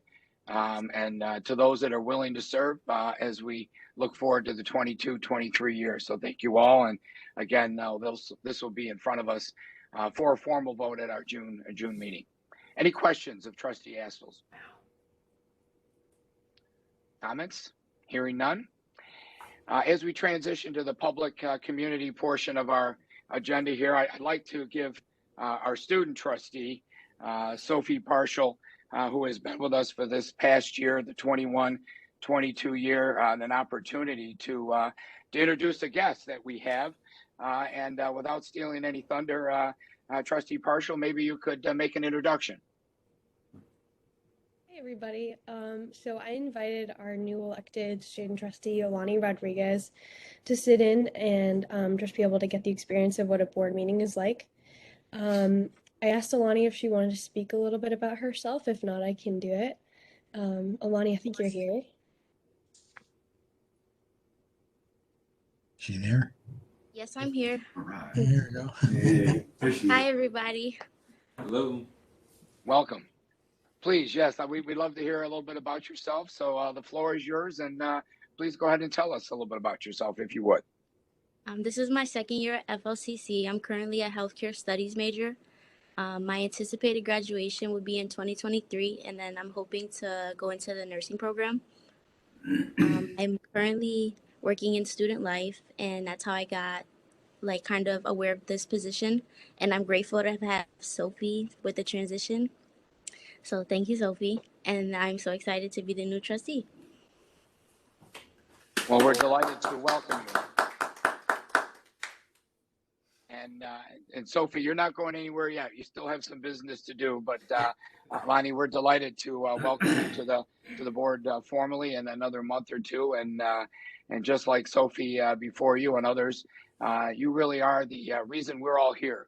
So it's important for us to have your perspective, to have you at the table, to certainly engage, if you will, in the matters in front of us as trustees. So we're delighted that you're going to be joining us, and wish you well in your studies, and you, Sophie, as well, as you transition here throughout the month of May. I know finals and so forth are coming up in front of you, and we wish you well in all of those. So thank you. This is our public community opportunity, and we, the Board of Trustees, value the input from members of our college community. In fact, we encourage your participation. If someone would like to share their thoughts, we please ask that you identify yourself at this meeting, and we'll be happy to provide up to 5 minutes for your individual comments. Would anyone at this time like to share their thoughts with the Board of Trustees? Anyone at all?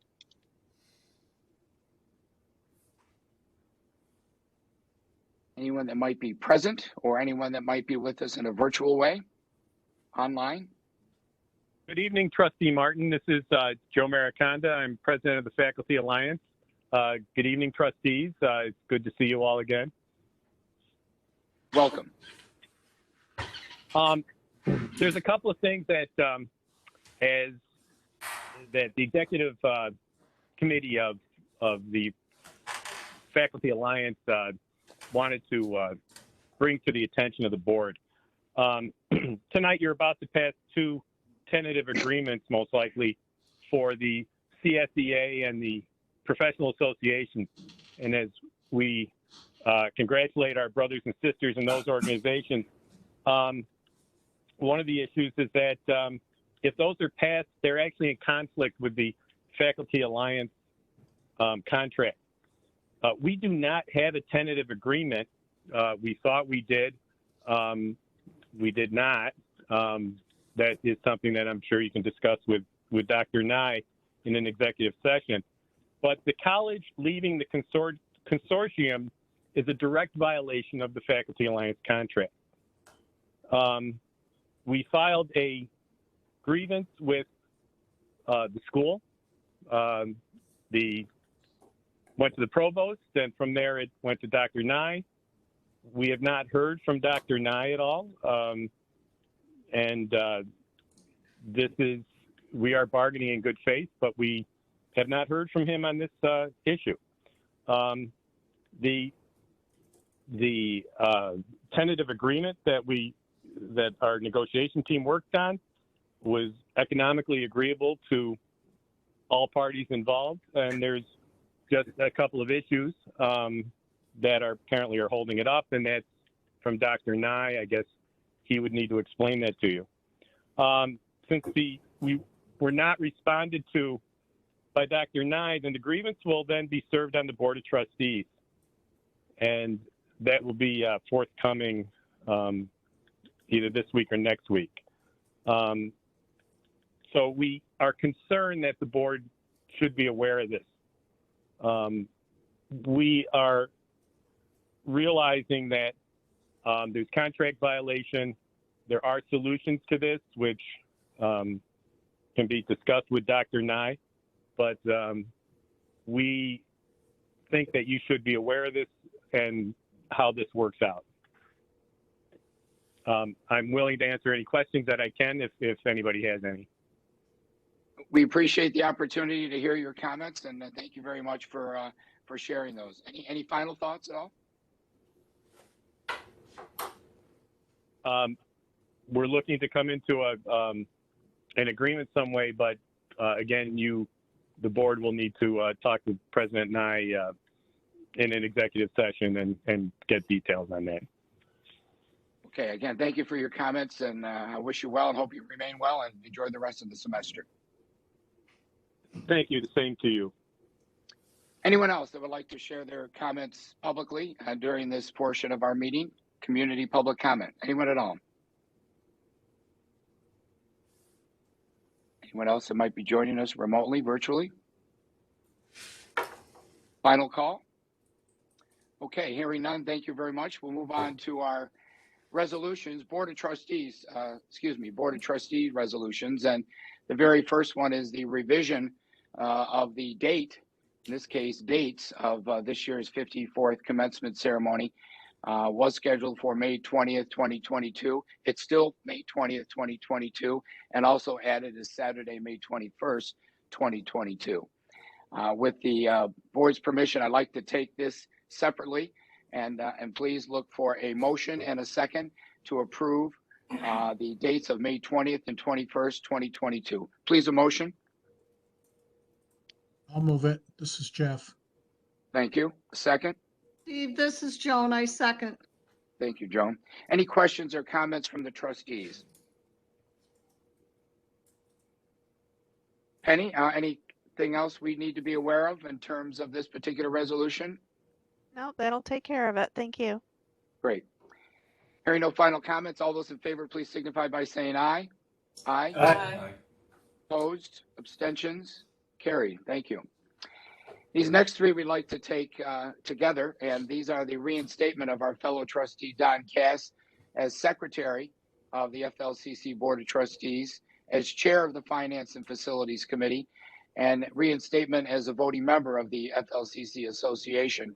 And before we take a motion in a second, I would be remiss, and we'd all be remiss if we didn't take the opportunity to thank trustees Hamlin, Mahalik, and Astles for your willingness to step in while Trustee Cass was away. Thank you very much. Certainly speaks to the camaraderie and the willingness to help out when others are not present. So thank you to each of the three of you. And please, a motion and a second, if we can, for all three of these three statements, please. A motion? So moved. Thank you. Die by saying aye. Aye. Aye. Aye. Opposed? Abstentions? Carried. Thank you. 10-0. Moving on to the consent agenda, and we have quite a list. Those listed include the minutes of our April 6th board meeting, as well as, well, let's see, more than 10, if you will, resolutions that are referenced on the consent agenda, most of which we were able to highlight and identify in our committee meetings. So with the board's permission, we'll take that as a group, and please, a motion and a second to get this on the floor. A motion, please. Don, I so move. Thank you, Don. A second, please. George, I'll second. Thank you, George. There are quite a few here. So any final comments or questions from trustees with regard to what we have in front of us? Okay. Dr. Nye or Penny, anything from you that also would highlight our resolutions in front of us? Nothing here, Penny? I have nothing further. Thank you. Okay, we'll call the question. Please, all those in favor, please signify by saying aye. Aye. Aye. Aye. Opposed? Thank you. Abstentions? Carried. 10-0. Old business. Any trustees that have any information that would like to? Sounds like a celebration by one. Okay, they just love this meeting. Terrific. Any old business that folks would like to bring in front of the trustees here? Any trustees in particular? At all? My chair's report we took at the top of the meeting with regard to Jeff's report, so I don't have anything further to add. And we move right to Dr. Nye, the president's report. Dr. Nye, please, if you would. Well, thank you. I just want to, there's nothing new, but I will highlight some things I think are important on my report, and really happy with the way the search is going with JK Exec, and I've got the search chairperson in the room with me right here, Deborah Orloff, and they're getting ready to start screening the candidates, and I've been very happy so far with what's come out with the candidates, about 4 to 6 right now. I don't know if it's going to get much higher, but when you look at that, they've already screened everyone out, and they've done a really good job of actually beating the bushes and convincing some folks to be able to say, yeah, I think I do want to apply for that job. So very happy for that. No change for the provost. I'll be looking to choose a vendor for the search for the June board for the provost search, and then we will do the search actually, the official part of the search once the faculty get back over the summertime. So that'll be in the fall with the goal of spring of semester of 23 to relieve Cassie of her awesome responsibilities, which she has already done a great job stepping in thus far, and appreciate having Cassie here. I wanted to let you know that John Taylor and Adam Rathman have done an awesome job utilizing the resources of Morin Technologies. I think it is Morin. I know it's Morin. Yep, technology consultants. Sorry, I should have left my reading glasses on. They provided to the cabinet the other day an assessment of what the cost to go to Banner would be. And when I said it's 10 million, that's a conservative middle ground. It could be 8, it could be more than that, but it also includes a lot of costs that would be different from Aleutian. We're still looking at some of the numbers, but to me, and I'll let John speak in a second if he has any thoughts, it was daunting to get that number and go, oh man, I was hoping 5 to 6, maybe 7, then we'd look to bond it, but we have to do a really deep dive into this, and we also have to work with SUNY. We need to see what they can do to support this. Erie Community College wants to do the same. There's another community college that wants to do the same. So I would say never die, never quit, but you had to take a step back after seeing the initial sticker price. John, you want to provide some details? Sure. Thank you. I think what we did with Moran Technology Consultants, who, by the way, are premier experts in this field and highly regarded by anybody that's been working on ERP migrations. They've been in the business for 30 some years, and they've gone through and planned migrations for many higher ed institutions. They know the landscape, they know all of the ERP systems that are available, and they know the ins and outs of a migration project. I estimated this project at about 5.6 million, and that was back in 2018.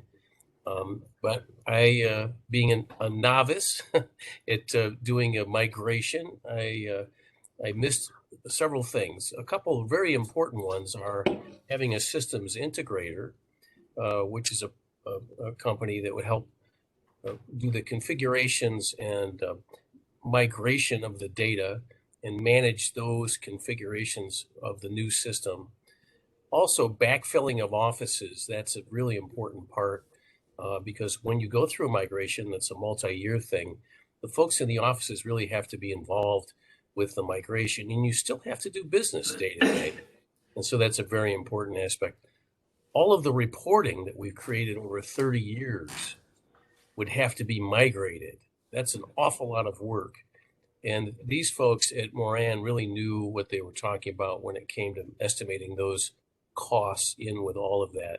So I think what we have now is a very good, comprehensive, future forward look at what it would cost to do the migration. It certainly would align us better with SUNY in the long run and help alleviate some of the problems we currently have with our current infrastructure, which has an awful lot of custom coding in it, and we need to avoid doing that again. So I think it's a great look at what we need to do. Now, our task is to begin to look for funding sources, and I've already been in contact with SUNY, talking to them about what they could help out with, both monetarily and for labor. And so we'll see what they can come up with. But I think this puts us in a much better position having this knowledge. Take any questions anyone has. Any questions of John Taylor? This is Jeff, just one. At some point, whenever you think it's appropriate, it would be nice to have an overview of the elements of what's going to take place and the elements of the new system. Just so that, like when you say migration, so we have a better understanding of exactly what that involves. And I know from previous experience that anytime you have your own personalized custom programming that has to be translated into a system, that's a lot of extra work. Thank you. Sure, that sounds good. Certainly, we could do that. One comment I have is, since we've created this custom code over many years, many of the functions that we ended up writing and programming are available in the native version of Banner. So some of that stuff wouldn't have to be converted. It actually would work in the new system. That's it. Other questions? John? I don't question. Go ahead, Donna, please. Sorry. John, I've been involved in migrations, but they have not been of this length. 5 years seems like in eons in IT time, and that platforms will be changing as we're converting. How does one keep abreast of not only how the migration is going, but how it compares to what else is happening in IT at the same time for such a long-term project like that? Sure. Let me be clear, and you haven't seen these numbers or the layout of the 5 years, but what Moran did was, based on their past experience, is they laid out really a 3-year migration. And the reason that they went out 5 years is because that's usually what they do to see what the costs will be like, both during the migration and post-migration. And the nice thing about our migration is currently we pay Ellucian licensing costs and maintenance costs every year for colleague. If we were to migrate to Banner, Ellucian has a master agreement with SUNY that would pay the licensing costs. So the last 2 years that they estimated that we would have 0 licensing costs, which is a very nice benefit. So that's why they estimated 5 years. They wanted to include those savings, so they would be apparent in those numbers. And actually, right now we're working on discerning operational costs post migration as well, beyond the 5 years, just to compare with what it costs us now and what it'll look like in the 5 to 10 year range, so we have a good idea of what the future looks like. Does that make sense, Donna? It does. I know that one can't predict the future in IT, but thank you for letting us know how you're thinking about it. Sure. You're welcome. Thanks for the question, Donna, and the response, John. Final questions of John. Okay, appreciate the update. Dr. Nye, back to you.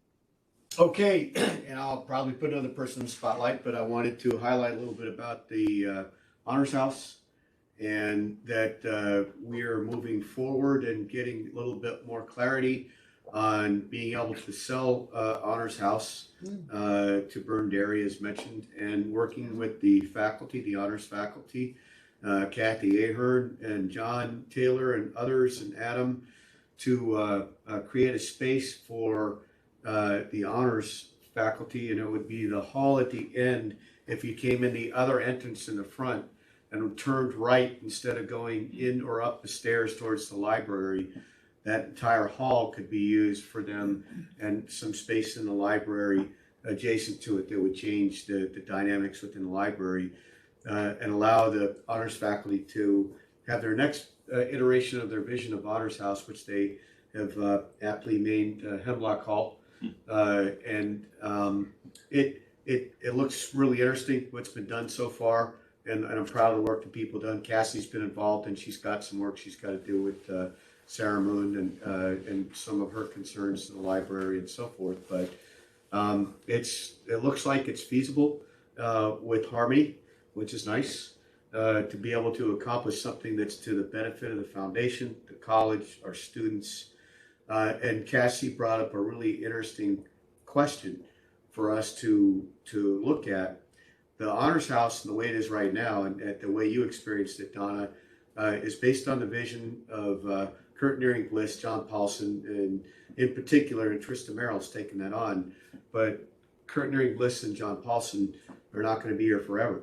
So will we be able to support it the same way we have in the past? And it was really an astute observation. But it looks like this is going to come to fruition.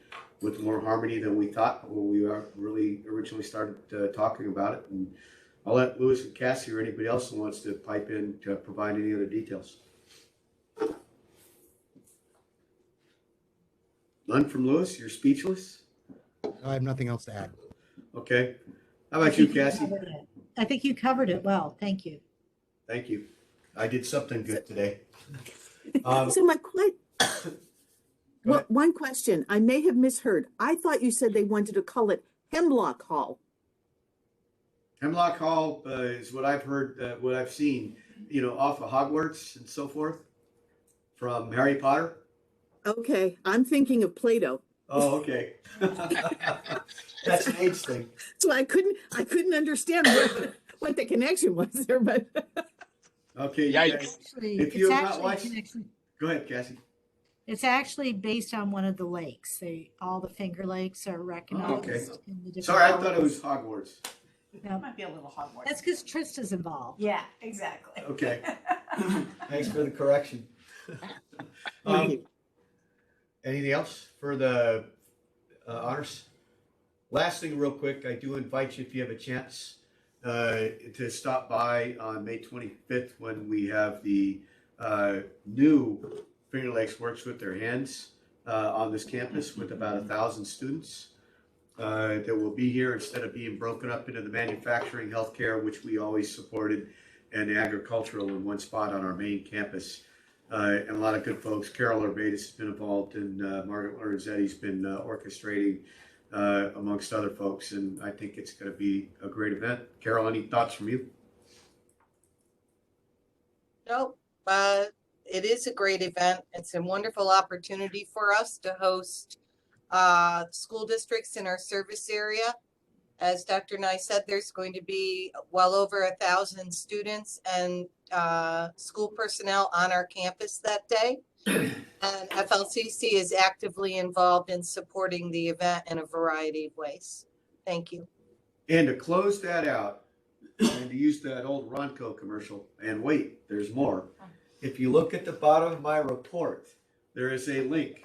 If any of you would like to volunteer a little bit of time to support the WIB, who has to do the big orchestration for this, there's a form stack. And if you are interested in volunteering some time, it's due no later than tomorrow's the last day for if you have some time to volunteer, to put it into that form stack. I'm volunteering half a day to be out there. I'm not asking anybody else, but I just wanted to make sure you knew that link was there. If you got a few hours and what would be really important for you is we connect you with the people at the Work Investment Board to do things, and that you see the work that they're doing. That's it. That's my report, Trustee Martin. Well, thank you. First of all, questions of Dr. Nye, my fellow trustees. As you're thinking of one, if you and or Penny could send out information about the May 25th event that Dr. Carroll has talked to us about, that would be helpful. So at least we have the information. And also, if you suggest that we should be there at a particular time or place, we welcome that recommendation and that suggestion as well. Great. Thank you. Final questions of Dr. Nye. Donna? Dr. Nye, do you have any additional information on the art space 36? Yes. Yes and no. We're still working on the transition over to the foundation, so it can be a 501c3. And Louis, I'll let you talk in a second. With this board's permission, what we talked about is that normally if we could not allow or not help Art Space 36 become self-sufficient at a certain point in time, they were supposed to sunset. And that was over a period of 3 years, but that was right when COVID hit. What we're asking for, and we talked about, is to give them an additional 2 years, the next year and the year after, working within a 501c3 status to see if they can find a way to become self-sufficient. As you've heard from Adam previously, at some point, things that are not core to the college or can't be sustained, we'll have to go. Art Space 36 is a wonderful place. I support it fully. But part of the grant that funded this was based on they would have to become self-sufficient. And not only, Louis, if you want to say anything from 501c3 or Deborah, because you've worked with the grant side, please feel free to speak up. No, we're just working on an MOU between the foundation and the college to try to figure out what the foundation has said. There will be an end if funding is not found. So that, I mean, that's going to be a part of it. I'm currently working with the two coordinators on some benchmarking with similar college-funded galleries, most, if not all of which are in that tax status as opposed to operationally run. Okay. Thank you. Thank you for that. Thank you. We'll move to liaison and committee reports with trustees' permission, and we have 6 or 7 to hear from, and we'll start out with our trustee Sophie Partial, if you will, and please enlighten us with regard to a student report. Hey again, everyone. My report is pretty short this month, but I have a couple of things that I wanted to highlight that happened. One of the big things was we had Laker Day on April 12th, which you probably know is a day where students don't have classes and there's just a bunch of events on campus for people to go to. There's a couple of really interesting ones. There was a conservation law demonstration for the con law students for them to actually see like what the job actually entails and ask the DEC officers questions. There was also a film in the cafeteria called Autism Goes to College. Another thing, April was Sexual Assault Awareness Month. So there was the Clothesline Project in the beginning of the month, which was displayed in the student center hallway. Students were invited to like create their own t-shirt with a message on it, kind of like breaking the silence around sexual assault, and to create more awareness about it. And then on April 9th, we had Acceptance Students Day, where students who've been accepted to the school but haven't actually confirmed that they're going to attend yet came to visit. And the admissions office gave them tours and put on a presentation. There was also a student panel where I think it was probably about 10 students were like up on the stage, and the crowd was able to ask the current students questions about their experience. And I was actually invited to be on the student panel. It was really fun, and the students seemed like they were really excited to attend. So yeah, that's about all I have. Thank you, Sophie. Questions of Sophie? 2 weeks from Friday and 2 weeks from Saturday, there's some big dates coming up for some of your fellow students and so forth. And has graduation been a part of your world as well in terms of some of your insights and input? Yeah, so I know a lot of people who are graduating and they're really looking forward to it. I myself am not. I still have another year, but yeah, that's definitely been a big thing. I know a lot of the professors have been kind of like encouraging students to actually go to the graduation, because sometimes students don't really want to like walk across the stage. It's kind of nerve-wracking, but it's really important to like celebrate your success. So well said, boy, very well said. Thank you for sharing that. We appreciate it. Okay, our Enterprise Risk and Audit Committee, Trustee Astles.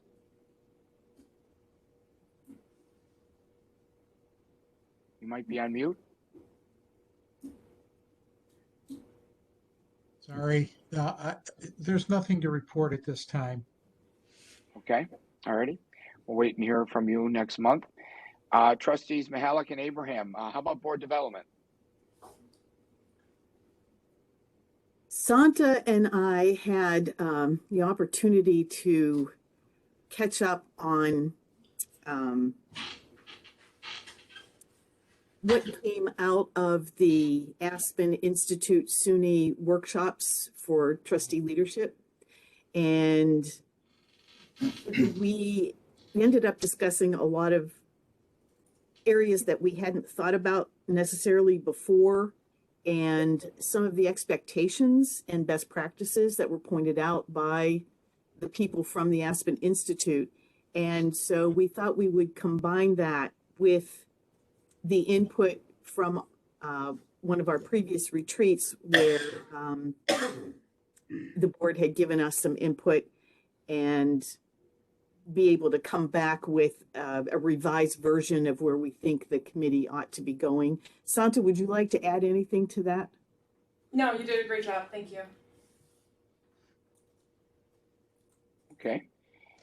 Questions from trustees on board development? Or Santa? Thanks for your continued work, and we appreciate you helping kind of mold, if you will, even our agenda and the work that's in front of us. It's very important. Thanks very much. Let's see, the association, Trustee Hamlin. Don was going to report today. Yes, Okay, I'm sorry. I was a little cloudy still at the last meeting, but if I miss anything, Barb, please chime in. We heard from Heidi Bliss from Child Care, Martin Glyco from the Housing, and Samantha from Athletics. They presented to us their proposed fiscal year 23 association and association housing budgets. We reviewed proposed housing capital expenditures for air conditioning. We're updating the search for a new audit firm, and we said goodbye to our retiring executive director. That's right. You guys have been very busy. Questions of Don or Barb with regard to the association? Any questions? Thank you. Thanks for that report. The foundation, trustees Geis and Abraham. We just want everybody to know, and Louis can chime in on this, and Santa, tomorrow's the day of giving. You've all heard of it. And I think our goal this year is to have 150 people, Louis. Is that correct? That's correct. 150 donors and 24. We'd like to have 150 donors. Now, this does not mean you have to give $150 or $150,000, which of course we will accept all of those. However, as you know, $5 is fine, but we would really like to make the goal of 150 donors.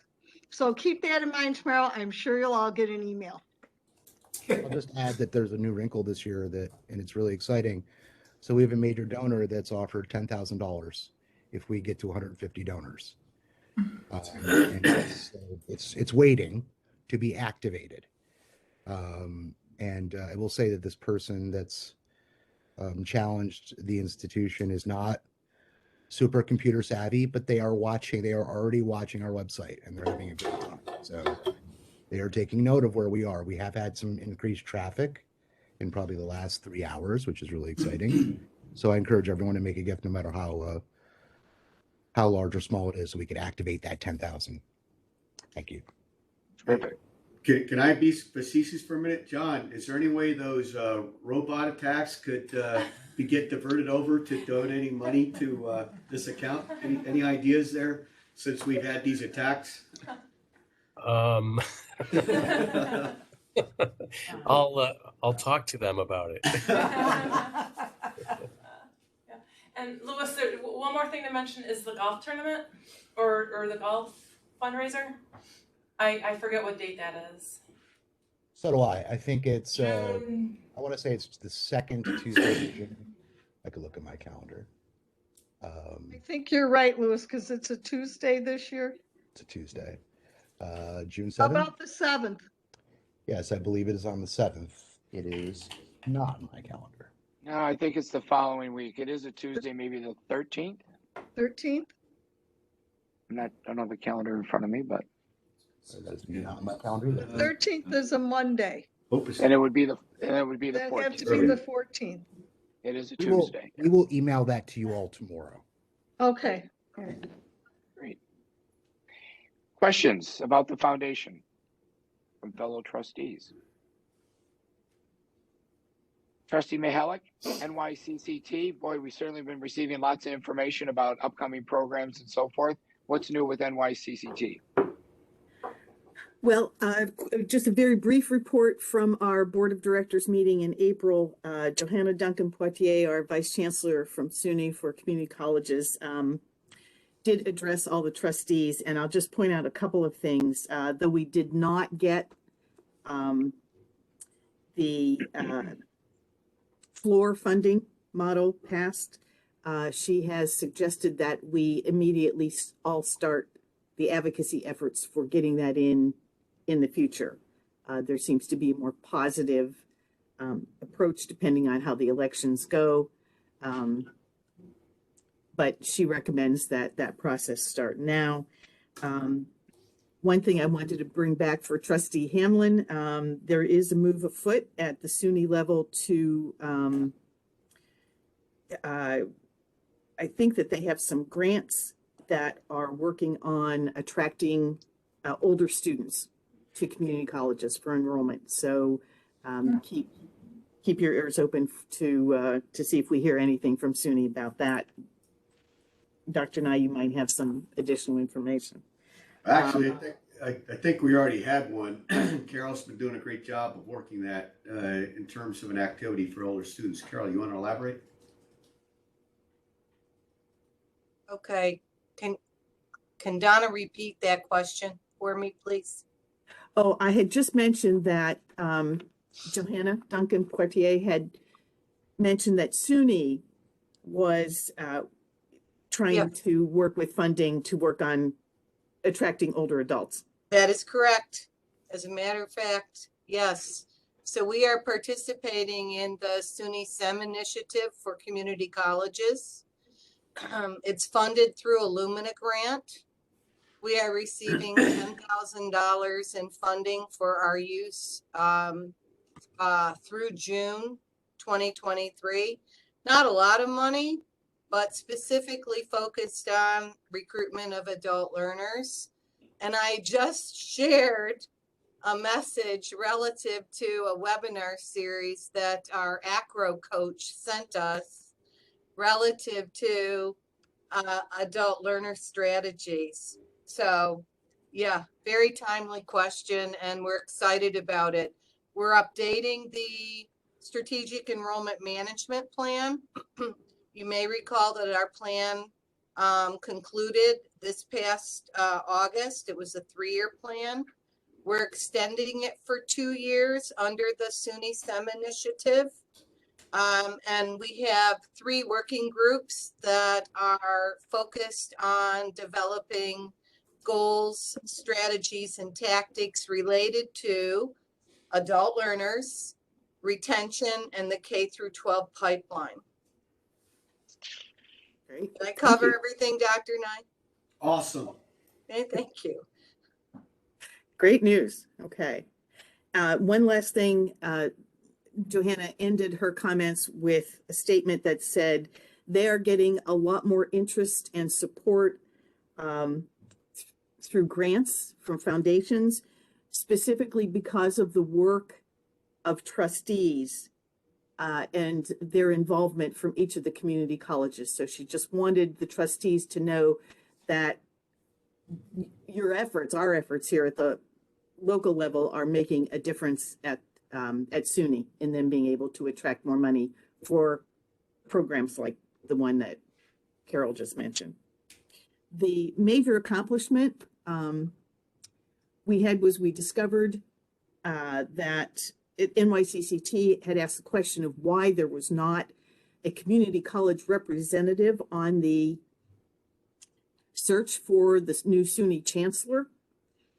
And while immediately after that meeting, we sent a letter to the SUNY Board of Trustees Chair Merrill Tisch, and we now have the chair of the President's Association who's been invited to sit in on the chancellor search. Apparently it was an oversight, or that's how it was presented to us. And so NYCCT is very pleased to have been able to have initiated a role for community colleges in that search, the way we used to have.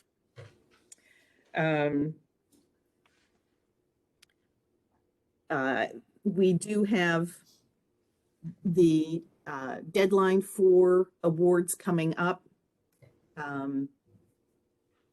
It seems like it comes up more and more quickly. I'd like to thank Don again for volunteering his time to be on the awards committee for NYCCT. But I'd also like to ask the cabinet and the board of trustees to think about the variety of awards that are available. I think we should always apply for it, nominate someone in at least one category. We have been successful in certainly the last 5 or 6 years in receiving recognition for people who have done wonderful things for our college. And perhaps we could ask for some suggestions, Dr. Nye, at our June meeting. Absolutely.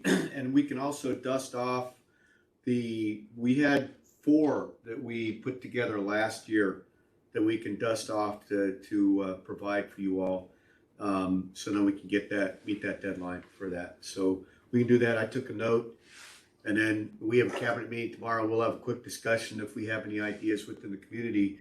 And I guess what I would ask if we need to do from you all, because this is a community and a college multiplier. And what I mean by that is I think we need to pass back to you the different types of awards are there, because you have connections that we might not think about of someone that we need to recognize. They have to be connected with a college, but there may be some folks that we would not think about. So I think what we need to do is twofold, Donna. We'll send out what the awards are. So I think you might find a gem, a diamond in the rough I talk about. We might think of a different one, and we've got the other ones we already went through, and we can go from there. Does that sound good, Donna? It sounds great. And I would just point out that there has been an additional award added this year because community colleges have been very creative in trying to get through COVID. And so an innovation award has been added. This is an award that would actually go to a community college, to the board of trustees at a community college. And we have a lot of things in the works, so I would ask that you might consider perhaps nominating us for one of the innovations that we may have had. The caveat is that they are looking for colleges that have not only created innovations at their community college, but that they have shared them or inspired other community colleges in the SUNY system. So perhaps you could give that a little thought as well. And I would just mention that the conference is in September, September 23rd, 24th, I believe, in person in Saratoga Springs.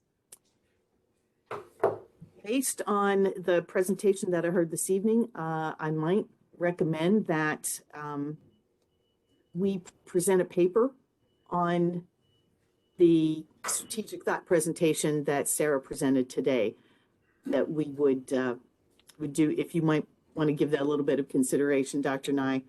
I know that we don't have a theme yet for the conference, but student success is always part of that mix.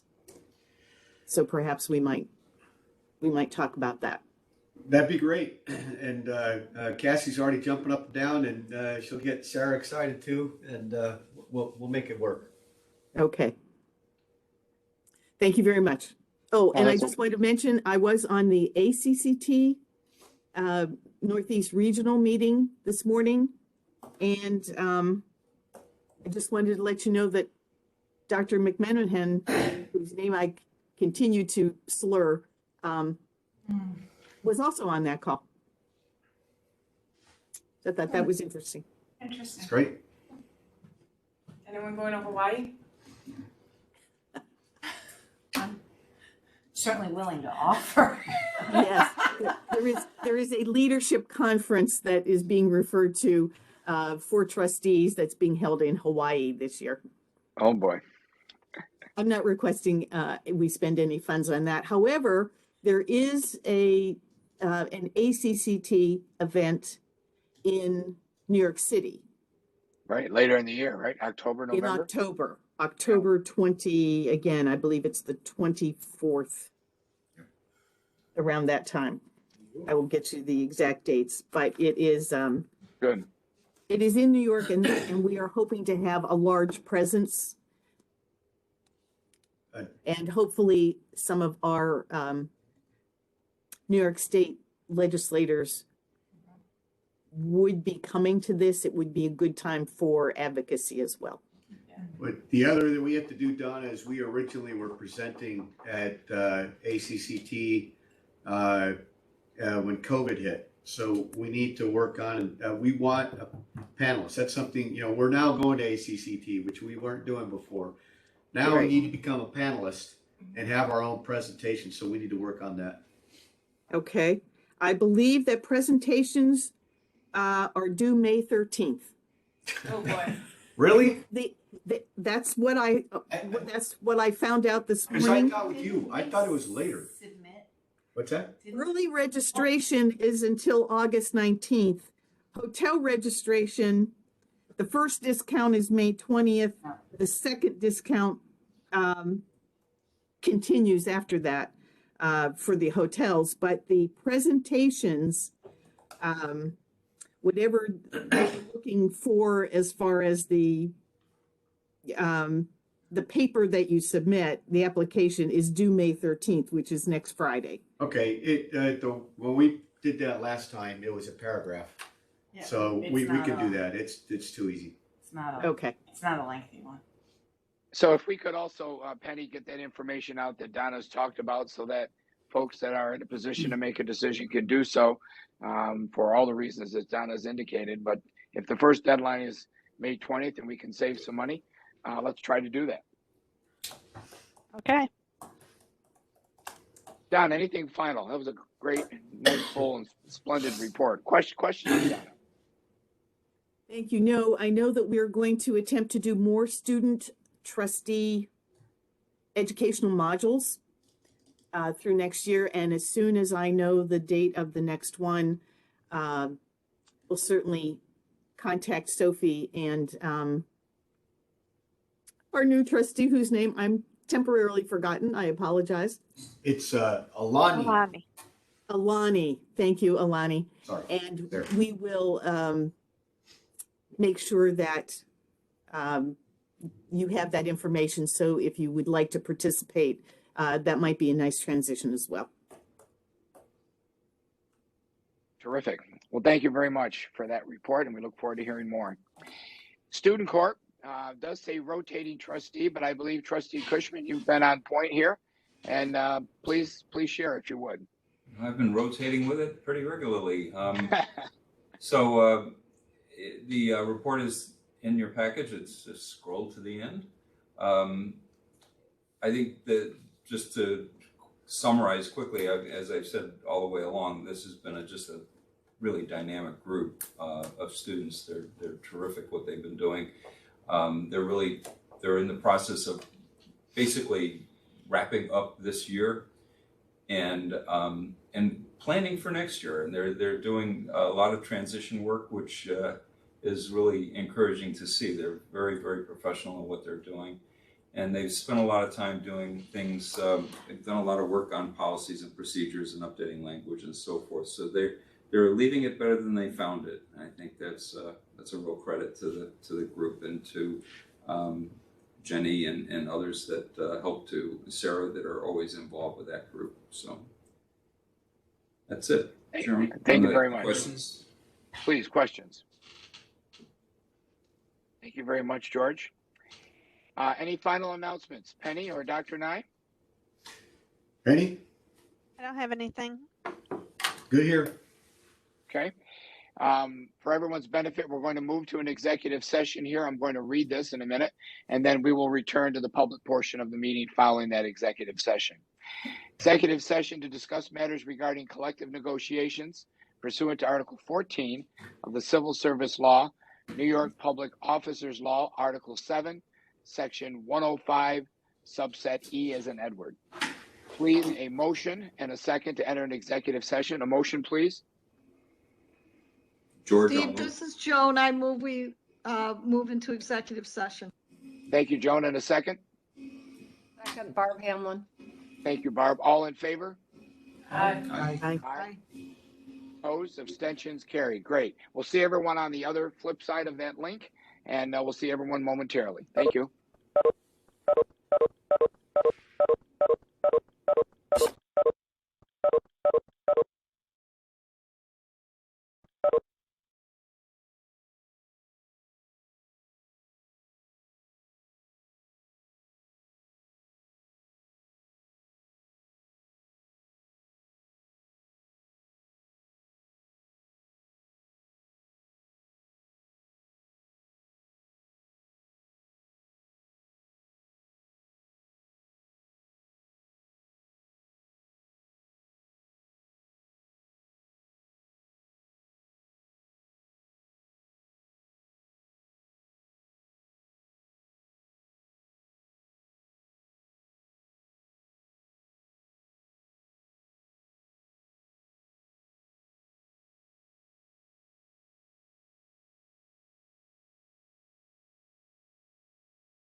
see. Really? See that? Oh. Well, Oh, there is? Yeah. Yeah. I mean, my mom said a great 32 years. You know, she's like, okay, this is good. Competition's great.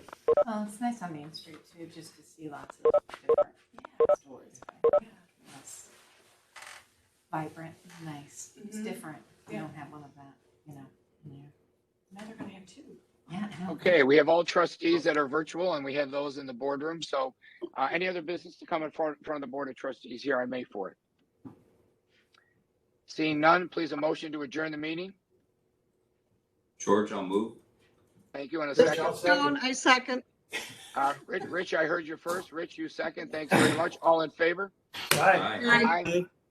Have a pleasant evening, everyone. Stay well. Thank you. Thank you, you too. You all probably don't use this as another one of my memes or sayings, but You need to close that out. okay. In my previous life, there was saying about there's only two kinds of people in the world, Rich: the quick and the dead. Which one's are you?